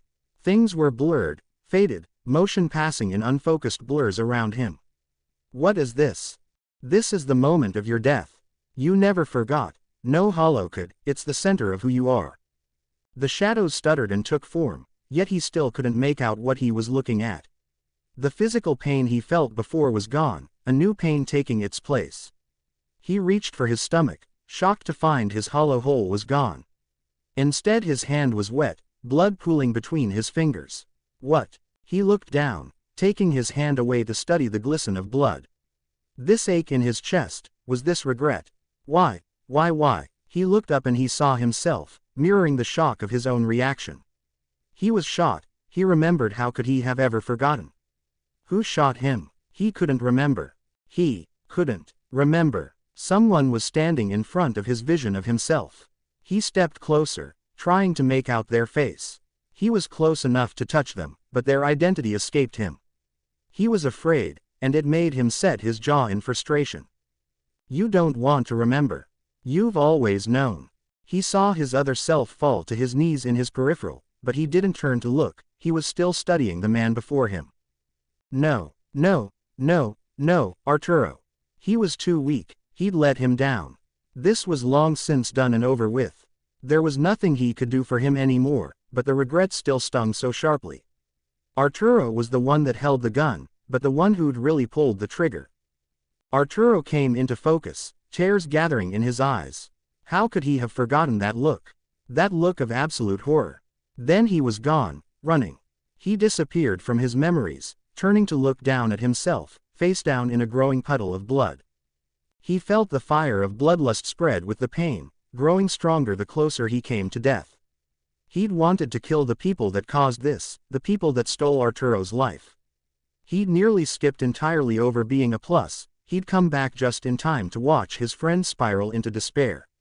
He'd become a hollow, hungry for vengeance, and in his desire for violence, he'd killed the one person he'd wanted to avenge. He stared down at himself, brows furrowed in pain. If I was strong, this wouldn't have happened. I wouldn't have happened. He'd still be alive. All you can do is accept it and move forward. Can you accept it? What are you? Your regret, your despair, your fury, you. Accept it. He'd won a fight, and it had cost both him and his friend their lives. He had the vague memory of beating the fuck out of someone, enjoying the fact he was refusing to go down over a rigged fight. His pride started all of this, but did he regret it? His obsession with winning was no less now than it had been when he'd been so blissfully ignorant. Arturo had done what he had to survive, and without realizing, Grimmjow had followed in his footsteps, without even remembering his name. Could he accept this? He thought he hadn't blamed him, but the pain of his betrayal had the slow burn of regret had made him destroy the things he gave a shit about. How do I accept it? You already are. Do you regret what you've become? It was never about the money, it was about winning, about earning respect. His fists and his pride earned him a bullet and an afterlife full of regret. But would he do it again differently? His answer was succinct, confident. No. Kurosaki Ichigo. He kept bleeding, theirs was too much blood. Even from the distance he was at, it shimmered in the darkness under the moon. Grimmjow hadn't moved, and neither had the cat. Too much time was passing, he was getting nervous, but there was nothing he could do. He paced, Zangetsu's voice startling him. He'll be fine. What makes you so sure? Zangetsu kicked a foot that dangled over the edge of the building, staring up at the sky. He wants to live. Does there need to be another reason? Ichigo kept pacing, looking from his hand, and the blood venae scrawled over his skin, back to Grimmjow's prone form.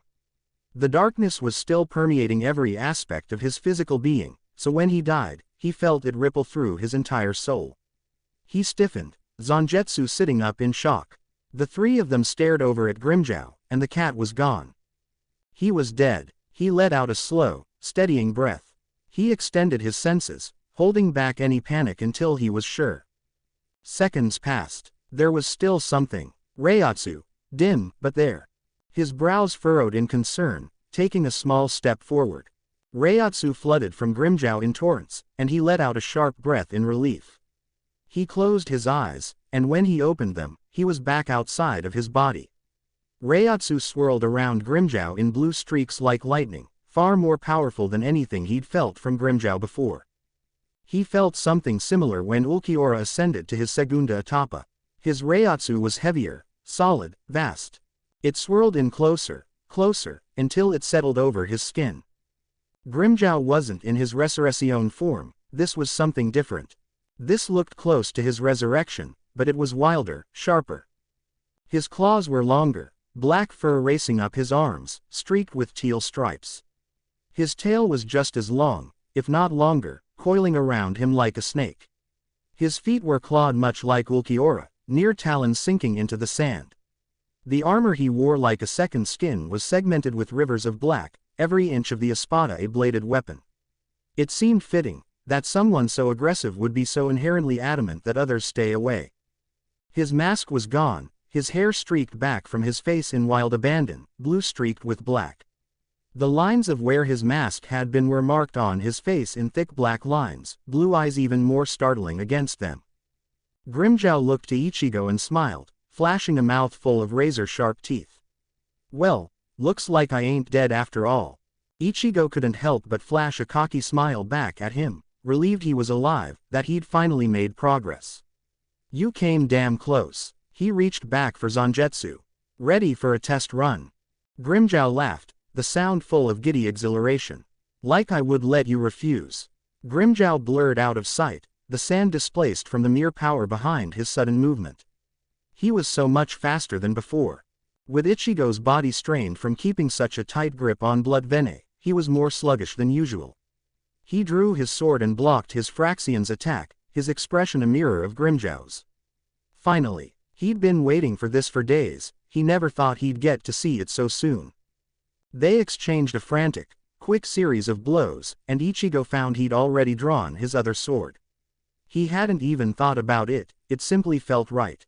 This fight wasn't about training, survival, dominance, it was purely for the joy of it. Sta 1/4 RMEN. They sicken of the calm who know the storm. Dorothy Parker. Grimmjow. 4 months later, the espada were used to Kurosaki doing weird shit, but this was deeply worrying. He'd been completely unresponsive for over a day now, and those whispers he always bitched about hovered around him like fog. They'd never been able to hear them before, but now that they were audible, he wished they weren't. If this is what he heard all the time, he was surprised he hadn't gone mad. He was Kurosaki's Fraction, he supposed he had an excuse to linger, but it was unsettling enough to draw the attention of most Arrancar. Kurosaki stood in a completely irrelevant hallway in Las Noches, inky darkness swirling around his feet. If anyone attempted to get close, it reacted violently, and any grand ideas to try to touch him to get his attention died before anyone was willing to really try. Zale had informed Herribel, who had in turn informed him that ever since this happened, it was impossible to get a reading on any part of Hueco Mundo, all of his sensors were going haywire.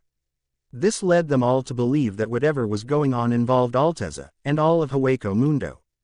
This didn't seem like a good thing, but they were stuck waiting.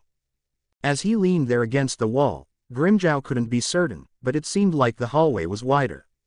Whatever Kurosaki was doing, he was subconsciously pushing the walls away from him. Besides himself, the only other person who had consistently hung around was the new Arrancar, Thera. She stood around at the brink of the whispers, alternating between pacing and simply staring. Just watching her gave him anxiety, it irritated him to no end that she wouldn't sit still. Or maybe it was that she'd become unbearably clingy ever since Kurosaki had made her an Arrancar. The darkness and the whispers cut off so abruptly, the sudden silence made his ears ring. After hours of nothing, He was startled when Kurosaki finally moved. The Vizard staggered, catching himself in a crouch on one hand. "Bitch," he snarled under his breath. Kurosaki was breathing hard as he straightened, his attention on something out of sight, something Grimmjow couldn't sense or see. Kurosaki lifted his arm, turning his palm up above his head, and the ceiling flowed back like water. He parted every floor between him and the outside. The hole he'd made widened, and as he looked up, it became clear what he was doing. He was eroding the dome, and whatever Kido had been used to create the false sky. For a moment light shone down through the floors, but then it faded to the cool light of the moon.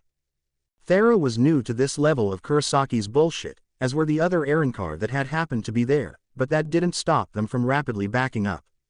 Kurosaki dropped his arm, but the dome kept eroding as he turned away. Kurosaki's other half materialized behind him, looking far from thrilled. The doppelganger disappeared in a buzz of sonito without so much as a wisecrack while Kurosaki leveled an order at Thera. "I need to speak with Herribel." The woman was gone the instant she was sure he needed nothing else, and then Grimmjow found himself the center of Kurosaki's focus.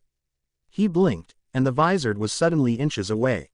Grimmjow flinched, and Kurosaki was speaking before he'd had time to catch up. "Take Ulquiorra with you and go." He pointed to his right. "See how far you can make it before you can't continue." Grimmjow started. "What do you What I said," he snapped. "Go as far as you can, you two are the fastest. You're scouting in my place." There was a strained edge to Kurosaki's voice, but from the way he was talking, this seemed time-sensitive, so he didn't press for details. Kurosaki raised his hand, then curled it into a fist. Darkness coalesced beside him, and Ulquiorra staggered, taking in his surroundings with wide eyes. The Vizard didn't apologize when he turned to the espada, but he did look a touch sympathetic. "It was necessary. You're scouting with Grimmjow, he'll fill you in." Grimmjow could have laughed, there was just about nothing to tell. Kurosaki lifted a hand, darkness converging around both him and Ulquiorra. The Primera seemed to accept it, and Grimmjow tried not to panic. Kurosaki looked a bit apologetic, but that didn't stop Grimmjow from feeling the deep discomfort of something that shouldn't exist crawling over his soul. The Vizard warned, "Be careful." The darkness swallowed them both, it swarmed over his skin and into his being, yanking him down, in every direction. It rankled his nerves to feel something so wrong so close, but as quickly as it invaded his space, it receded. It dropped them some undetermined distance from Las Noches into the sand. Grimmjow managed to stay on his feet while Ulquiorra fell to a knee. On another day he might have mocked the Primera for it, but for the time being, he could only imagine how awful that must feel. Personally, he was struggling not to vomit or collapse, there was a tremble in his limbs he couldn't will away. Kurosaki had no goddamned idea how terrible that was. Still, he didn't think he'd do it without good reason, and seeing him so frantic was unsettling. Grimmjow looked at Ulquiorra and tried for some diplomacy. "Can you stand?" The Primera looked at him, but made no move to get up. In a moment, after Ulquiorra composed himself, he stood, reaching for his sword. Grimmjow gave him a sidelong look and the Primera explained himself. "Time appears to be of the essence." Grimmjow had to admit he wasn't wrong. They both entered Resurrección, then shot off at a breakneck pace, running towards nothing in particular. Without stars it might appear difficult to navigate, but the moon never moved from where it hung over the horizon. Grimmjow knew where Kurosaki had pointed. He wasn't stupid, he could at least go the direction he'd been told. He caught Ulquiorra up to speed as they ran, having no trouble working with the Arrancar. It was sparring with him and being forced to interact with him as a person that rubbed his fur the wrong way. They only had to run for an hour before they both had to stop. Even Ulquiorra seemed at a loss for words. Grimmjow growled, "What the fuck are we looking at?" Kurosaki Ichigo. Ichigo stood beneath the gap he'd opened to the sky, feeling much more at ease when he could see the starless abyss. Under different circumstances, seeing Alteza might be a painful reminder, but now it was merely a visual reminder of what stood between him and Dai-Ka paragraph Mark Nigan. He waited for Herribel in silence, and every moment stretched for an eternity. He could feel all of El Sangre straining against Das Licht. It pressured the edge of their world and called on nearly all of his attention. He had no idea how long it had been, but it had been a struggle of endurance to simply hold her back. He knew it was a her. The previous host had warned him, but even if he hadn't, the little contact he'd had from Das Licht proved it. He didn't know her name or what she looked like, but he knew she was powerful. Alteza was doing most of the work, but apparently it called on his own ability to direct it. He could feel her pressuring the borders and limits of his control, searching for weakness. He got the impression she wasn't giving it her all, that this sudden assault was merely a distraction. It was working. The extent that he was using El Sangre spurred his blood veine to react instinctively, and it was a complicated balancing act to keep himself functioning. He had no idea how long he'd been standing there locked in his own inner conflict, but he couldn't keep that up forever. That he was moving at all was due to the fact Alteza had finally lessened the burden, realizing his limits. Zangetsu hadn't wanted to leave him alone while his attention was so divided, but he needed his hollow to act in his place. When Alteza wasn't allowing him anywhere near a potential threat, Zangetsu was the only other option, especially since he could communicate with him quickly and instantly. With the strain he was already under, for once he wasn't too put out over Alteza's insistence he keep at a distance. The moment Herribel was within speaking distance, he opened his eyes and gestured for her to follow him. The Arrancar stragglers didn't need to hear this. In fact, he'd rather none of them know, not even the Espada or Herribel, but he was just one person, he couldn't do everything on his own. He jumped up to the roof of Las Noches, watching as the last vestiges of the dome crumbled back into dust. He hadn't liked it to begin with, but now it simply couldn't be allowed to exist, not when it did nothing but add to her power. Herribel stood close by and said nothing, she merely waited for him to explain. Ichigo turned his eyes skyward again, sensing Alteza's agitation, if he could even call it an emotion at all. Someone is pressuring Hueco Mundo, they're trying to destroy it. Herribel was usually composed, but he heard a sliver of apprehension in her voice. Destroy it? How is that possible? Alteza is darkness, Dai-Ka paragraph Mark Nigan is the light. They're monsters, maybe even gods, who the fuck knows, but they can't interfere without a host. Alteza's last host died, leaving Hueco Mundo vulnerable. He resisted the urge to sigh, sitting down where he stood. He'd been so careful not to show weakness, but now he was being forced to slip around yet another person. This happened years ago, and every year that passed resulted in more power for her, and less for us. Now she's taking advantage of it. He leaned forward on his knees, and she ventured, this other host, whatever they've been doing, they haven't stopped, have they? No, and I'm going to need to sleep soon. He closed his eyes, turning his senses to El Sangre. His control was muted, distant, but still firm.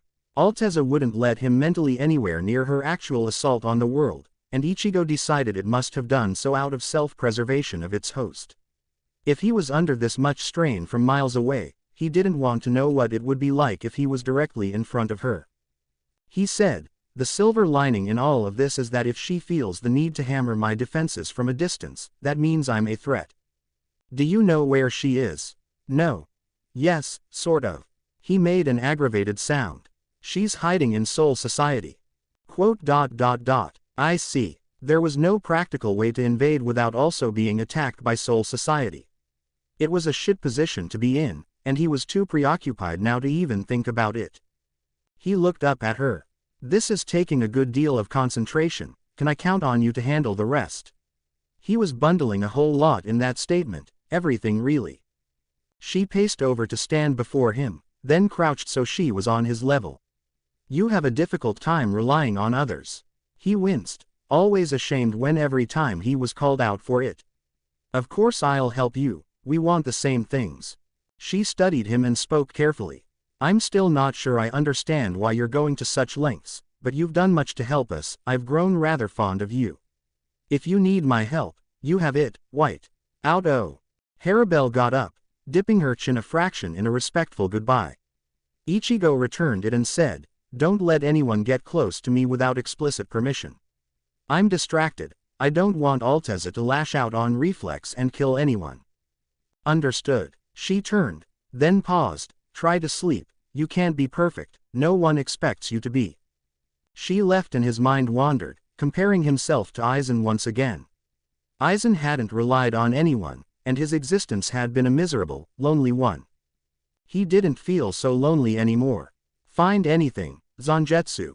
Maybe. He paused, then asked, if the bitch can use light from Kido, she should be able to use the light from the moon, right? Seems reasonable, but we've been over this. Briefly, but they'd spoken about it. She was taking the light and using it to fuel her own power, but with an attack that was so sudden, he'd realized quickly she was using more than ambient moonlight to charge her power. She'd done something the instant she'd begun her assault on Hueco Mundo. Didn't Ulquiorra say there was something weird with the shadows in Soul Society? He said some of them contained reishi. It was likely traces from someone as powerful as I am, if it was that unfamiliar to him. Isn't this bitch supposed to control light? How does she have access to the shadows? Maybe Ulquiorra didn't understand what he was looking at. It was hard to draw conclusions when he only had half of the picture. He'd been isolated in his own mind while he'd been fending off Dai-Ka paragraph Mark Nigan. This had been his first chance to really speak with his inner spirits and think. He laid back, staring at the moon. In the fringes of his consciousness, there were places that simply ceased to exist. The more he thought about, the more it seemed like everything the light touched was invisible to him. He reached out for his surroundings and focused on reishi, drawing heavily on what Ishida had taught him. He could still hear Ishida's irritated instruction. Focus, Kurosaki.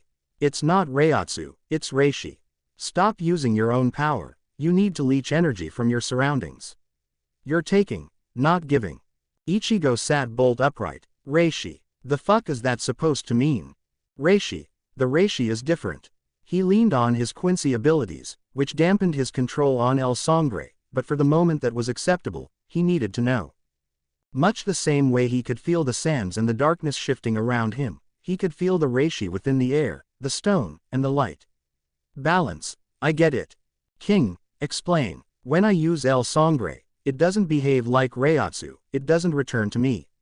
Once I use El Sangre, it changes, it becomes reishi. He felt stupid for not noticing it sooner. Ishida would have noticed right off the bat, and he could only imagine his disappointment. It might account for why Hueco Mundo was so reishi dense. If two beings as powerful as Alteza were pitted against each other, even now the reishi concentration in Hueco Mundo would still be enormous. Figures, the second I could use Ishida's advice, I'm trapped here. Zangetsu announced, found it. Interrupting his thoughts. Destroy it. It seemed such a redundant thing to say. Zangetsu was acting even as he spoke, he could feel it.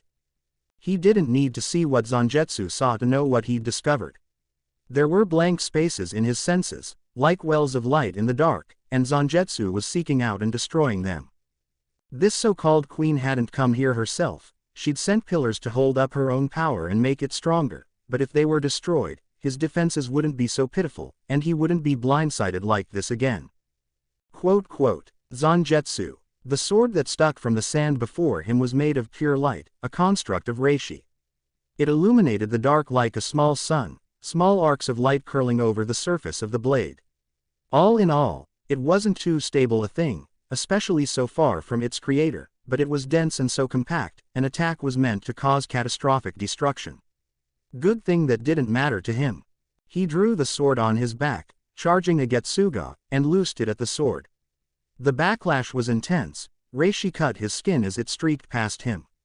It hurt in a way, but once he returned to his wielder, any damage done would be gone, pain meant very little to him. That's one down. Did it help? King answered, immensely. After years spent knowing every little flicker of pain and emotion, being cut off from such a large part of his wielder was uncomfortable.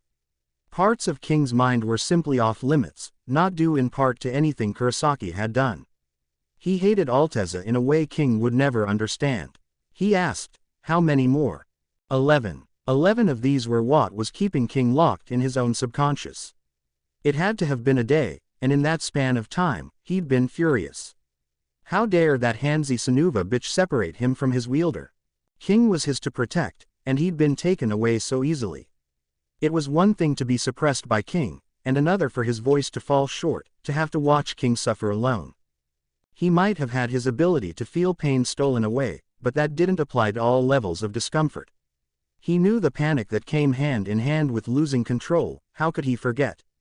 Where's the next one? King shared his vague mental directions and Zangetsu took off in that direction, eyes narrowed against the wind and cold determination. Grimmjow. For a long moment, Grimmjow wasn't sure if he was seeing something real or not. Stretching as far as he could see in both directions was darkness. It was textureless, colorless, it was simply nothing, a void. It looked like the edge of the world. Scattered within it were hundreds of eyes. They burned like the halo of a solar flare, their form hazy and incomplete, glowing so brightly in the darkness, he couldn't look directly at it. The irises twitched, moving and snapping, tracking motions with no rhyme or reason Grimmjow could understand. He kept expecting them to look at him, but they looked through and past him. He was beneath their notice. He wasn't sure if that was relief or if it pissed him off. Ulquiorra took a step closer, looking down at the uneven line in the sand where the darkness cut through the desert. Dark fingers reached out in a spidery wave, clawing at his foot, and he took a swift step back. The Primera looked up at the eyes. "I've never encountered anything like this before, have you?" "The fuck do you think?" Grimmjow growled. He looked up, trying not to shudder. Some of these eyes were larger than he was tall, and each of them cast light across the sand in a beam even brighter than the moonlight. He noticed dark fingers clawing at the eyes, but they dissipated the instant they made contact. Grimmjow stated the obvious. White needs to see this. And Ulquiorra could show him. Whatever this was, it was infringing on their territory, and it pissed him off. No, it scared him. He'd seen Kurosaki at his worst, and he'd been struggling to even stay focused. Kurosaki had a lot on his plate at the best of times, but this was just absurd. With no clear signal, both he and Ulquiorra turned and ran back to Las Noches. Ulquiorra was just a bit faster, but he could fly. Grimmjow felt like that was cheating. He was tempted to go into Segunda Etapa just to prove he was faster, but that seemed a waste.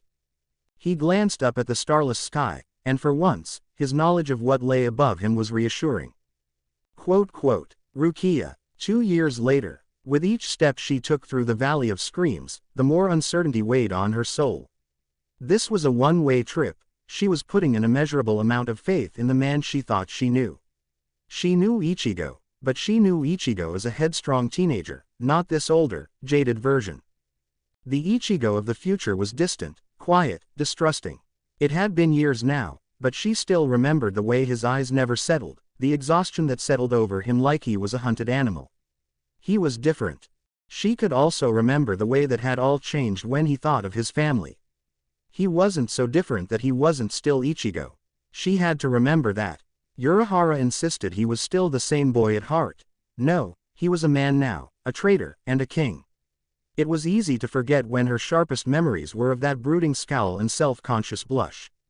He wasn't a child anymore, and as she placed one foot in front of the other, she realized she held no guilt over what she was about to do.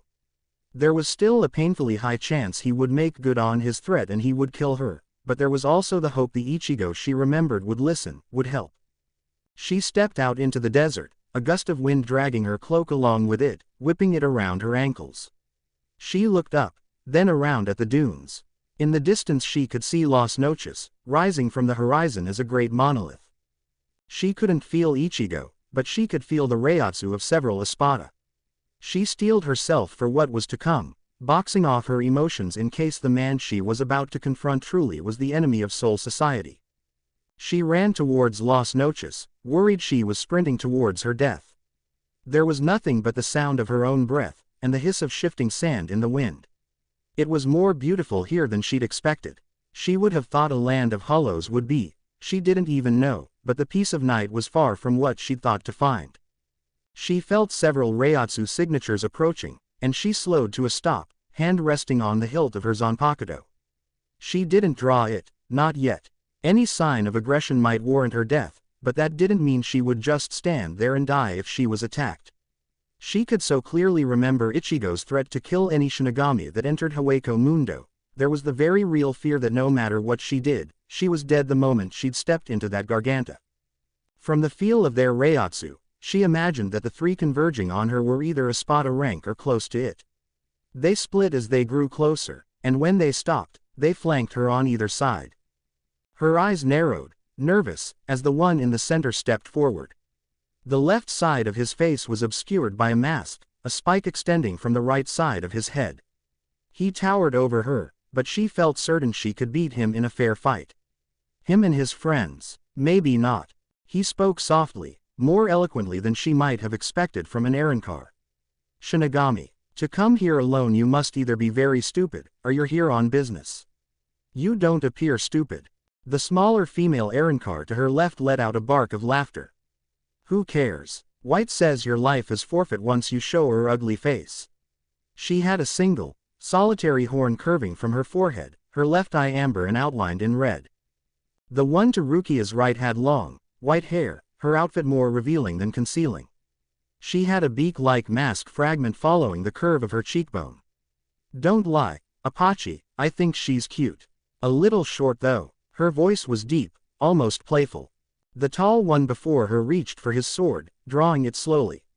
Apache is right, you should not be here.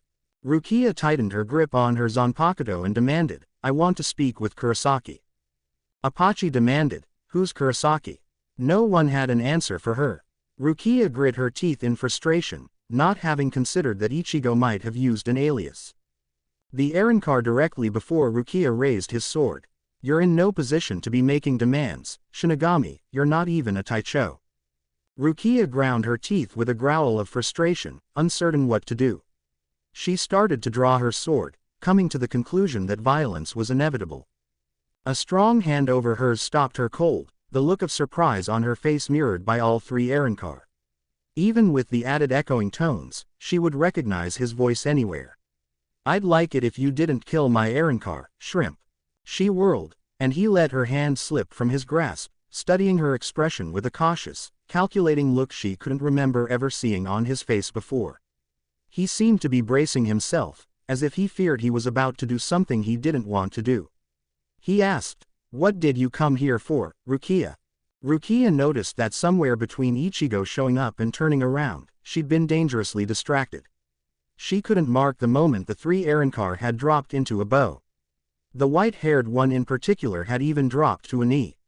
Was she really so afraid of Ichigo she completely forgot about the Arrancar? She licked her lips, her mouth suddenly too dry. She considered asking if he would talk in private, but if he hadn't already suggested it, she didn't think it would happen. Hollows have been attacking the outer districts of the Rukongai. She searched his face as she questioned, are they yours? Ichigo's expression darkened. No, she wanted to believe him. She really did, but she wasn't so sure anymore. He said, you didn't risk your life to come here and ask a question. Her eyes narrowed. I came here to warn you. If it really isn't you, Soul Society is planning on retaliating. The attacks are growing closer and closer to Seraiti. Understanding and fury flashed in his eyes, turning away to pace with a growl. Rukia couldn't be sure, but the sand seemed to move, ebbing and flowing towards and away from Ichigo. She took a step back, instinctively afraid, even if she couldn't place why. The white-haired Arrancar hadn't moved from her low bow. Haika. Ichigo paused, then glanced up at the sky. His jaw tightened, then he looked over at the white-haired Arrancar. For how angry he clearly was, Rukia was impressed with how carefully he schooled his tone when he spoke. You know I hate that. Stand, Thera. The emphasis he put on her name was chiding, and spoke of a familiarity Rukia didn't expect to see towards an Arrancar. She looked up, brows furrowed, then picked herself up. She seemed to have a hard time looking at him at all, but not out of fear, out of immeasurable respect. How he'd earned it, Rukia didn't think she would ever know. Thera struggled to find the words, but there was a depth of honor there that reminded Rukia of her brother. Someone dares command hollows in your place, this can't be allowed to continue. It won't. I know who it is, he said. Rukia wasn't expecting that, and neither were the Arrancar. Ichigo glanced up again, that look filled with so much hate, she didn't recognize him. His shoulders sagged in a silent sigh and he looked back at Rukia. I don't suppose you would tell me when they're planning on doing this. She answered, soon, but I'm not sure. Guilt settled in her stomach with the knowledge that simply being here was treason, let alone sharing confidential information. Yet she couldn't shake that this was the right thing to do. She'd agonized over it for weeks, and the end result of that stress had landed her in front of Kazuki's shop, demanding to speak to Ichigo. She hadn't expected to hear he hadn't been to Karakura in months, and no one had known why. Now it boiled down to what Ichigo was going to do with her. She admitted, "I can't get back, this was a one-way trip." Ichigo's brows furrowed, glancing to the Arrancar, then back to her. He closed the distance between them too quickly for her to track, and Rukia felt a chill rush up her spine. She didn't know what he was going to do. She didn't know, and that was terrifying. He reached for her and she flinched, not willing to fight, and not willing to run. His touch was startlingly gentle, his hand lifting her chin. Her eyes snapped to his, and for a second, he was the Ichigo she remembered. Beyond the dark sclera, the cold gleam of yellow eyes, there was still the capacity for kindness. She straightened. She hadn't realized how defensive, how fearful she had been until he'd pointed it out to her. He let his hand fall and said, "You risked a lot to come here. I'll send you home. Heika, she's a shinny, and an old friend, one that just committed treason to warn us." He cut her off and gave her a gently warning look. Thera bit her lip, but backed off, and Rukia couldn't help but empathize. The Arrancar only wanted what was best for him, she wasn't trying to be malicious. He ordered Apache, "Return to Las Noches, inform Herribel." He looked at the male Arrancar and said, "Make sure Zale is made aware.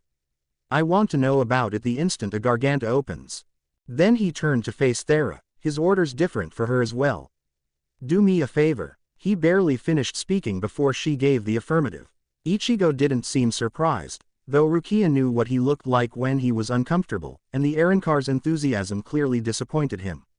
"Circle the outer wall, leave a bit of your blood on the stone about every 100 feet. Just a fingerprint should be enough." She dipped in another low bow. "Yes, Heika." She blurred away in a burst of sonito with the other two following swiftly behind. Rukia gave Ichigo a questioning look, but he shrugged it off. Either he didn't want her to know his plan, or he really didn't think it was worth explaining. He asked, "Where should I send you?"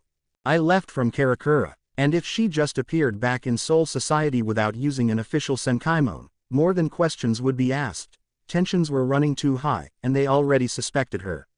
For good reason. She had a feeling Renji knew, but he said nothing to her before she left. Ichigo cocked his head. "Kazuki sent you It was an unfinished, incomplete thought, one that was voiced while his mind was trapped elsewhere. He looked tired, no more or less than she remembered, but she couldn't help but notice he lacked that same heavy despair she'd seen before. His voice was heavy with confusion. "Rukia, why did you come here?" She'd anticipated this question, but his suspicion still stung. She said, "Part of it was to warn you you're still Ichigo, you still saved my life.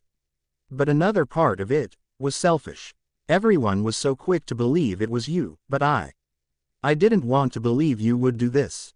After what you said, I didn't know I needed to know." She didn't know why she felt so defensive, maybe it was the understanding look on his face. He ruffled her hair, the familiarity making her flush with embarrassment. "Squirt, the last thing I want is to have the attention of Soul Society.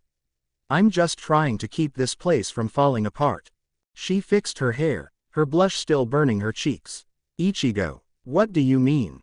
"It doesn't matter." He sighed, lifting a hand and tapping the air. A garganta split open behind him, and he looked back at her apologetically. "I'm sorry, but I can't escort you. I have to stay." "Why?" He turned away, and when he spoke, he was facing the garganta. "The same reason I haven't gone home." She reached up to touch his arm, then hesitated. She'd reached out on reflex, but despite the similarities in his speech, and the look in his eyes, he was different, dangerous. She withdrew her hand before he noticed, suddenly feeling foolish. "You're not trying to handle this alone." He chuckled, a sound she wasn't used to hearing from him. He said, "No one else can do it. Don't worry though, I have help." She was genuinely confused. From who? He looked back at her with a reassuring smile, and once again she was reminded of the Ichigo she remembered. Arrancar aren't evil, most of them are just trying to get by. He took a step back, gesturing toward the tear in the world. "Get going. The less time you're gone, the better it'll be for you." She bit her lip, closing her eyes and letting out a steadying sigh. She centered herself and opened her eyes, her expression once again distant. She dipped in a low bow, deciding if Soul Society wouldn't acknowledge him as a legitimate king. At the very least, she could. Thank you for your diplomacy, I won't forget this. He smiled, but it was a touch forced. Thanks for the warning, Rukia. I hope I don't see you again anytime soon. The feeling was mutual. If they met again so soon, it likely wouldn't be as friends. She braced herself for the spike of pain that prickled her heart and forced a smile of her own. Good luck, Ichigo. She turned away, stepping into the Garganta. She realized it took some measure of trust to do that. He could trap her in the Valley of Screams with nothing but a thought. She was completely at his mercy.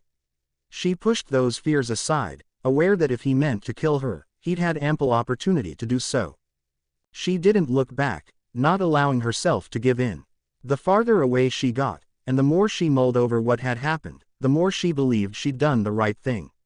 Ichigo wasn't doing this. Everything he'd done now aligned with what he'd done the first time he'd crossed Soul Society. He was reacting. If it wasn't Ichigo behind it, then who? Kurosaki Ichigo. He waited until Rukia cleared the Garganta, then let it close, turning his full attention back towards Hueco Mundo. The moment Rukia was gone, he let his grip on his anger loosen. He'd had his theories, but to know for certain was infuriating. He turned, stepping into the darkness. He re-emerged in front of Herribel, her old Frashon not 10 feet from her. They stared at him with wide eyes, uncertain how to react. Ichigo ignored them and gave Herribel a look carefully devoid of emotion. I need to speak with you. Herribel regarded him coolly, then nodded to her old Frashon. They left the pair alone, albeit hesitantly, and Herribel and he were left standing alone in near darkness. She asked, "What are you going to do?" Apache was here when he came in, so he knew she was up to speed. He said, "What I've been doing, try to avoid a war." His back hit the wall and he sat, sliding to the floor. If that bitch would ease up, maybe I could figure out how she's getting away with taking hollows right out from under my nose.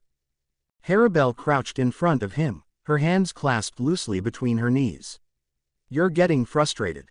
Ichigo let his head fall back, closing his eyes. Should I not be?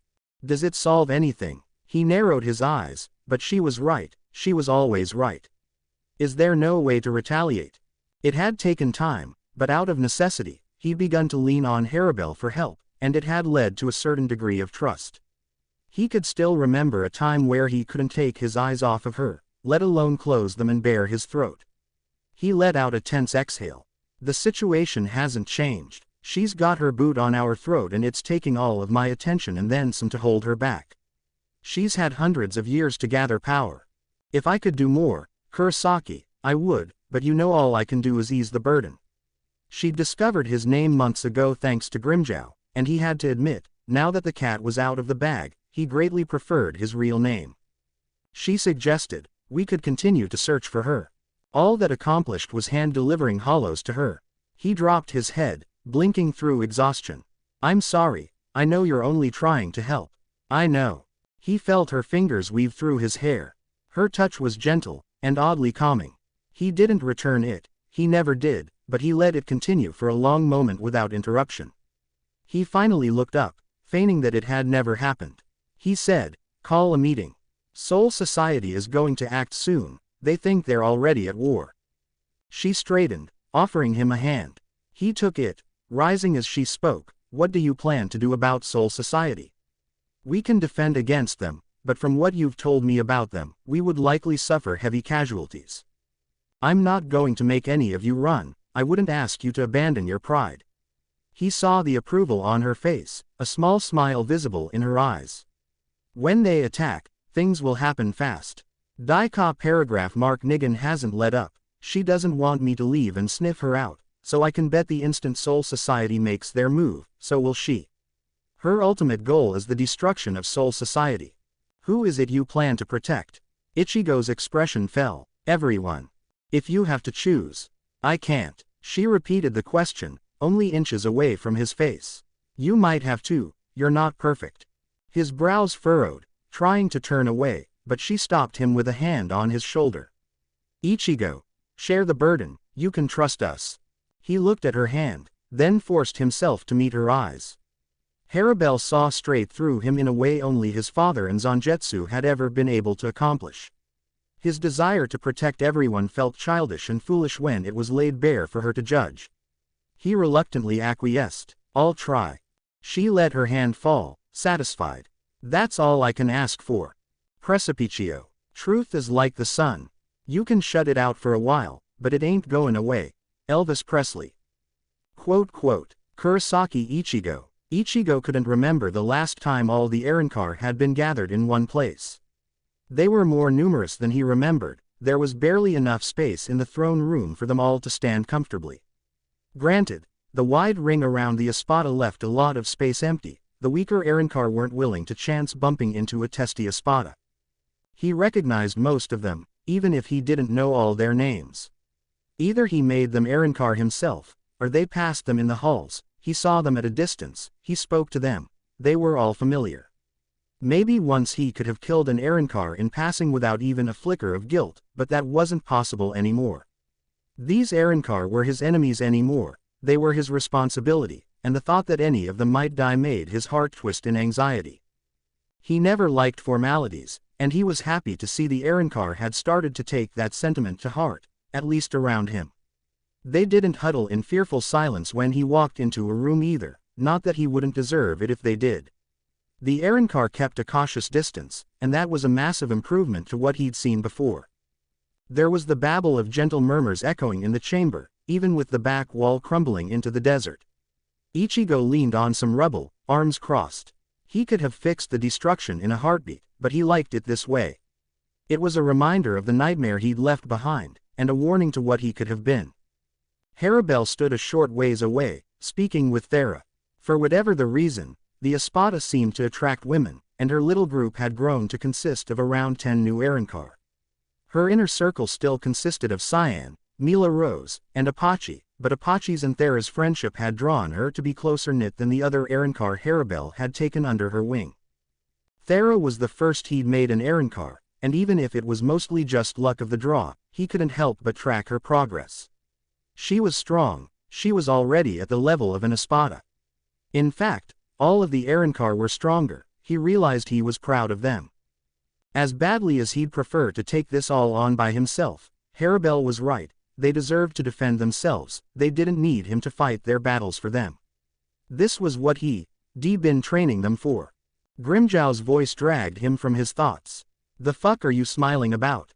He was smiling. "I was just thinking. Soul Society is making a mistake. Even if we didn't know they were coming, you've all gotten strong, you're going to put up a hell of a lot more fight than they're expecting." A smirk stretched across Grimmjow's face at the notion of violence. Ichigo really didn't think he could help himself. Guess that's a legitimate reason. Ichigo could tell there was more he wanted to say, familiar by now with his roundabout way of asking things. "You're a Shinigami too, aren't you?" The way he posed it, he was legitimately uncertain where his loyalties lay. He wasn't expecting that. It stung the same way it had when he saw how his friends wouldn't turn their back towards him, or flinched when he moved just a little too quickly. He couldn't blame Grimmjow for any uncertainty on his loyalties, or any of the Arrancar for that matter. That was a failing on his part. "I might be half Shinigami, but I'm not one of them. Technically I'm bound to this place, leaving for good isn't feasible, but that's not why I'm here." It never was. He wasn't so sure he belonged here either, but here, he wouldn't hurt anyone on accident that wasn't inherently sturdier. They were isolated from the others, their conversation drowned in the murmurs of background noise. Grimmjow asked, "So why are you here?" There was a snide edge to his tone, but Ichigo couldn't remember the last time Grimmjow hadn't had an attitude about something. "Do you want a real answer, Grimmjow?" Ichigo looked over at the Arrancar, and realized the Espada hadn't expected Ichigo to take him seriously. For a moment, Ichigo thought he was doing to leave. His fashion schooled his expression into something colder, harder. Always keepin' secrets. Tell me." Ichigo pushed off from the wall, standing before him. Most didn't notice the shift in his mood, or his sudden focus on one blue-haired Espada, but a handful of the closest Arrancar did. They cast looks in his direction, then pointedly distracted themselves, drifting away. Ichigo's voice was low. He stood close, despite knowing Grimmjow would be able to hear him perfectly. What he was about to say was meant for Grimmjow, no one else. You already know I lost everything, I didn't have anywhere to go, so I never left Hueco Mundo. Is it so shocking I would want to be someplace familiar? I was going to be a doctor, like Oyaji. Aizen had other plans, things changed. I'm not sure I belong here, but being in Karakura feels wrong. I'm here because I want to be, it's nothing complicated. There's more to it than that. You're right, it started that way. I cared what happened here in an abstract way at first, but that's changed. Grimmjow looked away, clearly unprepared for an actual response. He made an aggravated sound and asked, then why go to such lengths for strangers? You keep pushing yourself past your limits. I don't understand. Ichigo's eyes slipped to Pantera. Not all of you are strangers. Grimmjow took a small step back at the reminder, something Ichigo pretended not to notice.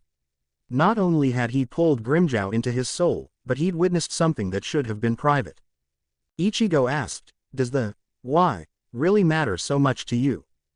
The Espada gave no answer, so he continued, there's no other way to put this. Soul Society abandoned me, I was alone. I understand why, but it doesn't make me any more sympathetic to their cause. I spent a good deal of time here, I fought you, the Espada. I saw Aizen abandon the Arrancar, he used all of you. You might have been my enemies, but I respected you, and it felt wrong that he didn't. They'd had no purpose, no recourse, they were pitiful. He'd understood on a visceral level, and he'd never forgotten. Ichigo could see that what he said bothered Grimmjow, because the Espada latched onto anger.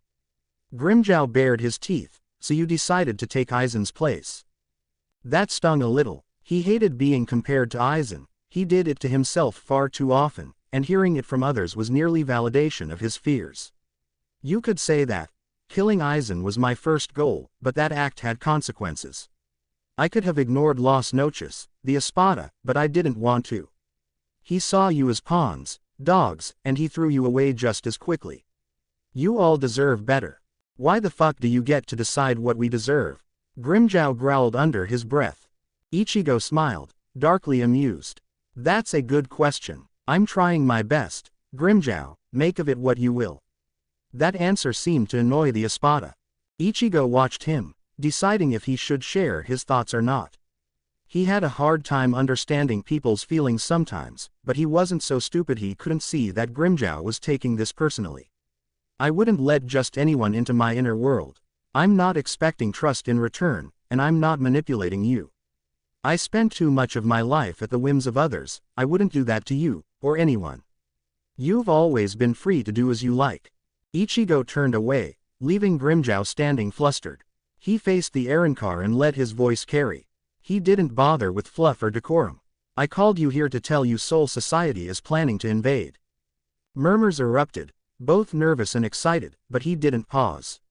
When that happens, there will only be one way in and out of Las Noches. The system Zale set up will send out an alert the instant a Garganta is opened. When that happens, if you choose to fight, I'll make sure you can find me. I don't intend to let anyone in or out from anywhere I don't choose them to enter. If you aren't near Espada level, you'll be in the way. That's fine. I'd rather you live than die as fodder. Of all the Arrancar he'd turned, he didn't despise any of them. They weren't good, per se, no Hollow was, but as Arrancar, they were closer to what they should have been from the beginning. Human. Turning them was uncomfortably intimate. He felt their regrets, their fears, their elation. He never told them what he felt, he couldn't even remember their names, but he knew them.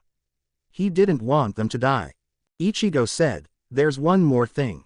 I want to tell you my real name. The murmurs abruptly ceased, none of them shifted or even breathed, he might as well have been surrounded by statues. Ichigo, is this wise? You haven't given yourself much time to entertain the thought. Probably not, but it feels wrong to let this deception continue. If I think about it too hard, I won't do it. If Grimmjow has doubts, what's to stop all of them from having doubts? So you're gonna abandon all caution because of your feelings? Not all caution, I'm sure they all know what would happen if they crossed me. The risk on my end is still minimal. Minimal enough that even divulging his greatest secret didn't seem like enough. His voice carried when he spoke. I'm about to ask you all to put a good deal of trust in me, so it only seems fair I extend some trust of my own." He hesitated, the words catching in his throat. To live a lie for so long, telling the truth was almost physically painful. "My real name is Kurosaki Ichigo." Before they could question what that meant, he let his hollowification fade away, his hair shortening until it only reached his shoulders, his hollow hold disappearing. The sudden rush of emotion took his breath away, but he fought through it. Only Herribel and Grimmjow had seen him outside of hollowification. He felt oddly naked without it. There was a soft ripple of surprise that spread through the Arrancar, and he sensed the sudden distrust, even if they hadn't so much as twitched. He said, "I haven't lied to you, but I haven't told you everything, and you deserve to know." Ichigo was surprised to find it was Ulquiorra who spoke up. "Why did you keep this a secret? In another life, you were all my enemies. Old habits die hard." He saw the question in their eyes, so he indulged their curiosity. Now that he was speaking, now that the secret was out, he realized he felt relief. "It occurred to me that I don't have a real reason to hide anymore, and I'm not afraid of any of you. If I'm willing to die for you, you can at least know my fucking name." He might have sworn, but his tone was somewhat resigned. "Are you?" Ichigo turned to look at Zale, raising a brow in a silent demand for clarification. Zale looked visibly nervous, he could barely hold eye contact. Even with his overinflated ego, and even after months had passed, Zale was still terrified of him, and part of himself reveled in that fact. Zale asked, "Are you willing to die?" There was a reproachful edge to his tone, and if there was any better Arrancar to ask that question of him, Ichigo couldn't think of one. Ichigo answered, "I already did." Now they all looked confused, but before he could continue, to his shock, Grimmjow stepped in. The Espada stepped up beside him, lips curled into a disgusted snarl. He had a living body. He supposed it added some weight to his claims to hear it from another Arrancar, even if they all knew how sympathetic Grimmjow was to him. Lolly asked, "What happened to it?" Ichigo looked over at her and she blushed under the sudden scrutiny, crossing her arms defensively. She was still a bitch, but she was less of a bitch, and she seemed hell-bent on pretending she hated him when that had clearly changed. Ichigo raised a hand in a flippant gesture and darkness swirled around his feet. Several of the Arrancar that were closest to him took a step back, all except the Espada themselves. Alteza happened. An Arrancar whose name he didn't know found the courage to speak up. "You're half Shinigami, how can we know you're not going to betray us?" Ichigo sighed, uncertain if there was a way to reassure them. Grimmjow shouted, but not at any one Arrancar. He looked about ready to fight them all. "Do you even have the slightest idea what would have happened if he wasn't here?" He supposed he shouldn't have been shocked by his Fraxian's continued interjections, but he was. "Nah, I didn't think so." Grimmjow. The Espada flashed him a venomous look. "I'm not done." He turned back to the Arrancar and continued, "Ya can't even feel his Reiatsu, and you think you know. Che, it doesn't fucking matter what his name is or what he is, he's holding the world together, and he's the only one that gives a single shit to do it." Grimmjow rounded on Ichigo, and the Vizard was still struggling between annoyance and exasperation. The Espada growled, "Show them." Ichigo didn't move or say anything, but Grimmjow insisted, his voice dropping enough so that only Ichigo would hear. "I thought you were done with secrets." Ichigo bared his teeth in mild irritation, muttering, "Asshole." He stepped around Grimmjow, feeling the need to preface what he was about to do. "I'm not showing you this to scare you, regardless of your opinion of me, I'm not going to stop trying." He closed his eyes and raised his hands, calling on El Sangre. He'd gotten better at unconsciously holding her back. She made very little progress anymore, and he got the sense she was only doing it to keep him off her own back. The whispers in his head grew louder, and from the fear that spiked in the Arrancar, he knew they heard it too. He lowered his hands, shifting his focus to other aspects of Hueco Mundo. He'd had a death grip on the fringes of Hueco Mundo, but he let his hold slip, just a touch. Eyes opened in the sky, huge, but numerous, like stars. They surged with a light that was too pure, too unnatural. Her stranglehold was no stronger now than it was before, but this was mostly visual, she was contained. He only needed them to see what threatened their world, and only because he valued Grimmjow's opinion more highly than he thought the Espada realized. He clenched his hands into fists, and dark hands clawed at the eyes, dragging them back down into the abyss. He let his arms fall and opened his eyes, realizing that El Sangre had gone into a frenzy once he'd paid it conscious attention. It lapped at the floors and sand, passing harmlessly through concerned Arrancar. Ichigo forced it to settle, letting out a long, slow breath. Now you know. Daika paragraph mark Nigan is the enemy of Hueco Mundo, but she's used us as a scapegoat for her own actions. Soul Society is under the belief we've been the ones leading raids on the outer districts, like hunting the weak is something we would boast to doing. He grit his teeth in genuine annoyance. His eyes slipped to Herribel, and he saw nothing but support. It had been a while since he'd spoken to a group. He'd just let Herribel handle it, but this was important. He turned back to face them, and saw that their expressions had changed. Now they were merely thoughtful. My position is unchanged. If you remain in Las Noches, if you remain loyal to me, your enemies are my own. If you choose to leave, I can't guarantee anything. Just know that regardless of your choice, I'm not leaving Hueco Mundo unprotected. That's my responsibility, not yours. He let his fingers trail over Zangetsu's hilt, seeking reassurance. He found it, just as he always did. He said, Soul Society will invade, that's inevitable. Will you fight with me? Do you consider this place to be your home? Will you defend it? Thera stepped forward and the motion against a backdrop of stillness drew his attention, along with the rest of the Arrancar. She insisted, Heika, this changes nothing. She dropped to a knee, slipping into a formal bow with far too much ease for his liking.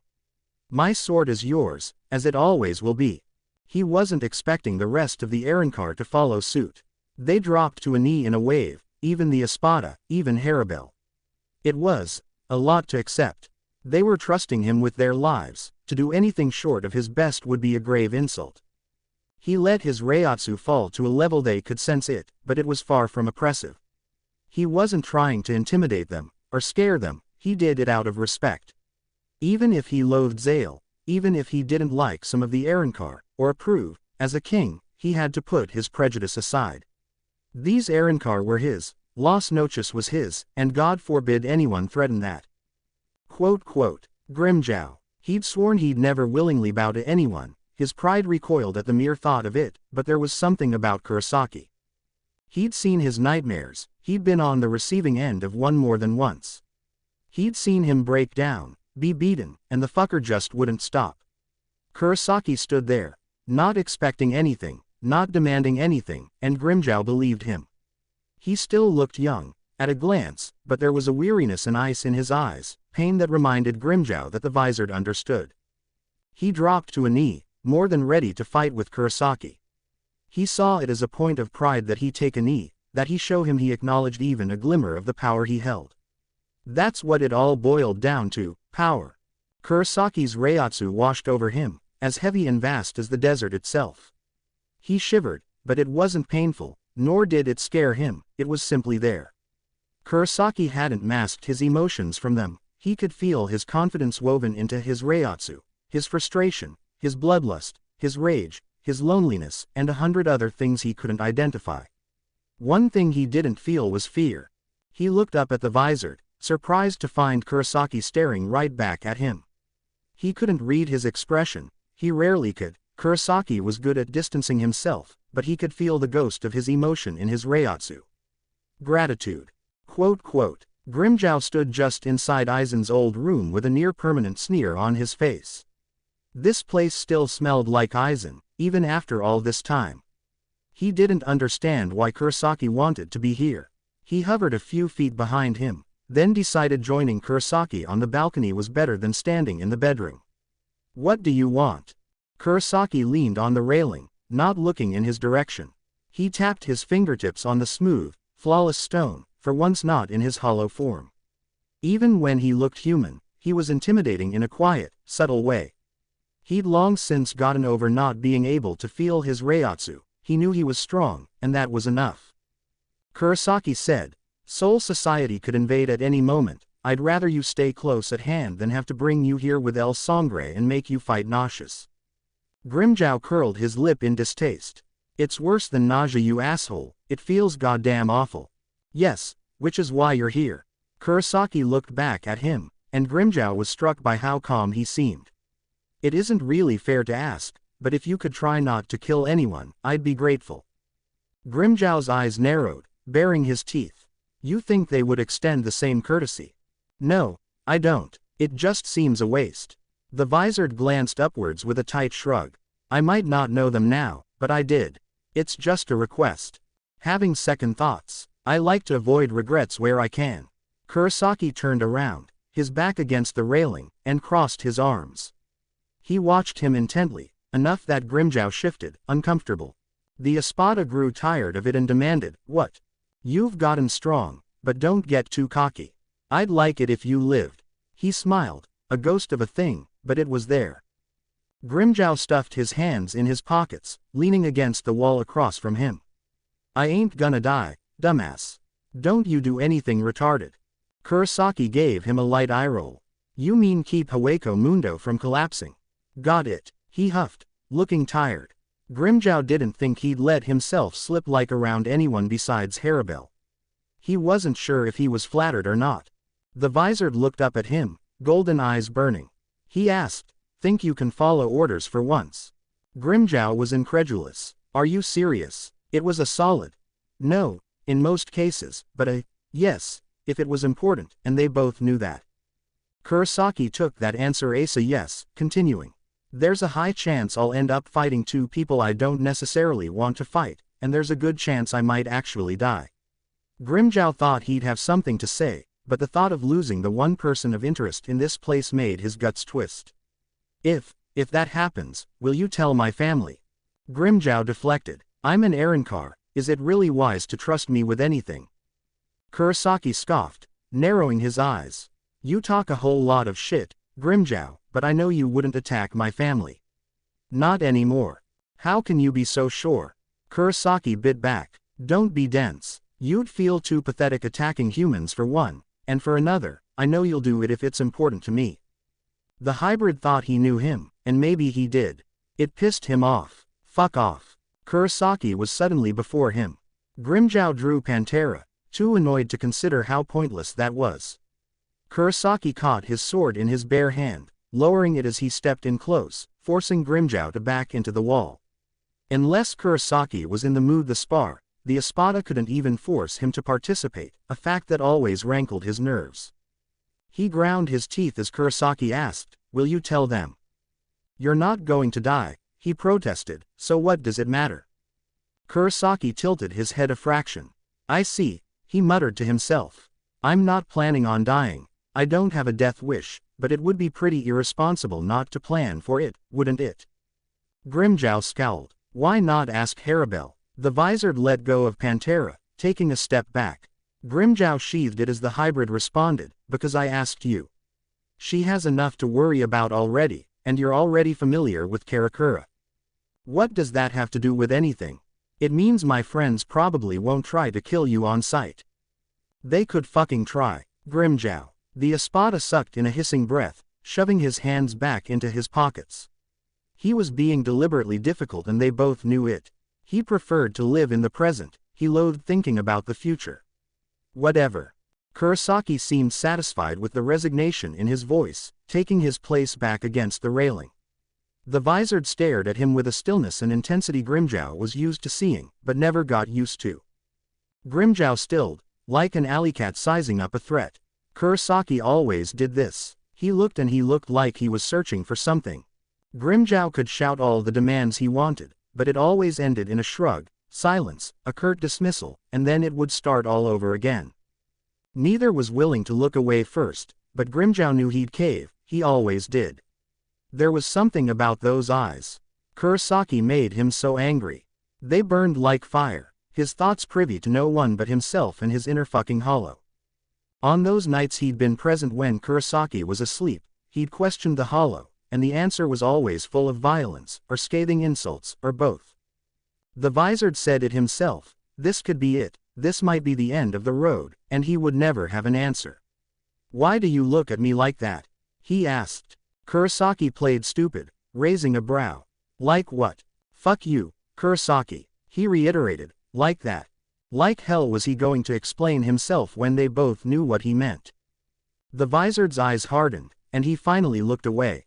He didn't focus on anything in particular, he was looking into the past. You know, of all the Espada, your death hit me the hardest. You were such an asshole, but you were strong. You didn't settle for a good try, you wanted everything I could give and then some. That sounded like every training session he'd ever had with the Vizard. He very nearly didn't believe that he was talking about another version of himself.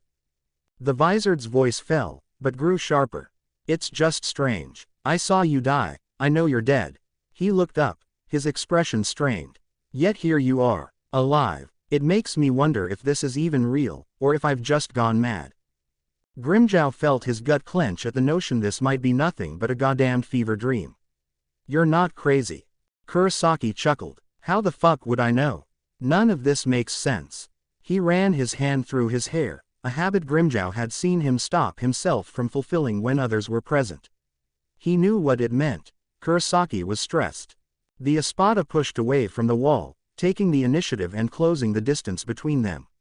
He couldn't threaten the orange-haired idiot with bodily harm, but he knew how much he hated it when others stepped into his personal space. The hybrid could get up in everyone else's face, but the second anyone tried the same, they usually backed away bloody. The Vizard frowned, and Grimmjow's lips quirked up into a pleased smirk. None of it. Is conquering Hueco Mundo really so far-fetched? Didn't seem to give ya much trouble. You know that's not what I meant. Grimmjow leaned a little closer, watching the muscles in Kurosaki's jaw tighten in disapproval. Ah, so you mean the world-eating monster in the sky? So what? Or do you mean the nightmares? The bloodlust, the whispers? Kurosaki's expression darkened, but he kept going. Who cares? It's all a part of you. Does accepting that make you crazy? He remembered finding his segunda etapa too well. It was messy and painful, but he couldn't imagine it any differently. He was who he was for all his faults and flaws. You're not crazy, Kurosaki. The Vizard's expression softened around the edges. At least he didn't look ready to start a fight anymore. Not that Grimmjow wouldn't might a round or two, he was feeling anxious, but it would be stupid when they were literally waiting to be invaded. Kurosaki asked, why do you call me that? Grimmjow rocked back on his heels, eyes narrowed. Call you what? Kurosaki. It doesn't seem like you. Grimmjow had any number of insults he could have barked in response, but he thought better of it. He'd never been asked that, and he'd never really had to think about an answer. When Aizen was in charge, the honorifics were forced out of him, but Kurosaki wasn't like that. He didn't know why it mattered. Because I respect you. Amber eyes widened, clearly not expecting that answer. Grimmjow hadn't expected to say it either. If there wasn't the chance Kurosaki might die, he might not have. The Vizard's shock was brief, quickly hiding the emotion. Call me Ichigo. Che. I'm already used to calling ya Kurosaki, dumbass. Tough. They stood there in mutual silence, but it wasn't awkward, it simply was. Grimmjow had spent far too much time in the Vizard's presence to be concerned by mere silence, and they were both distracted by their own thoughts. The time slipped by, and they waited for war.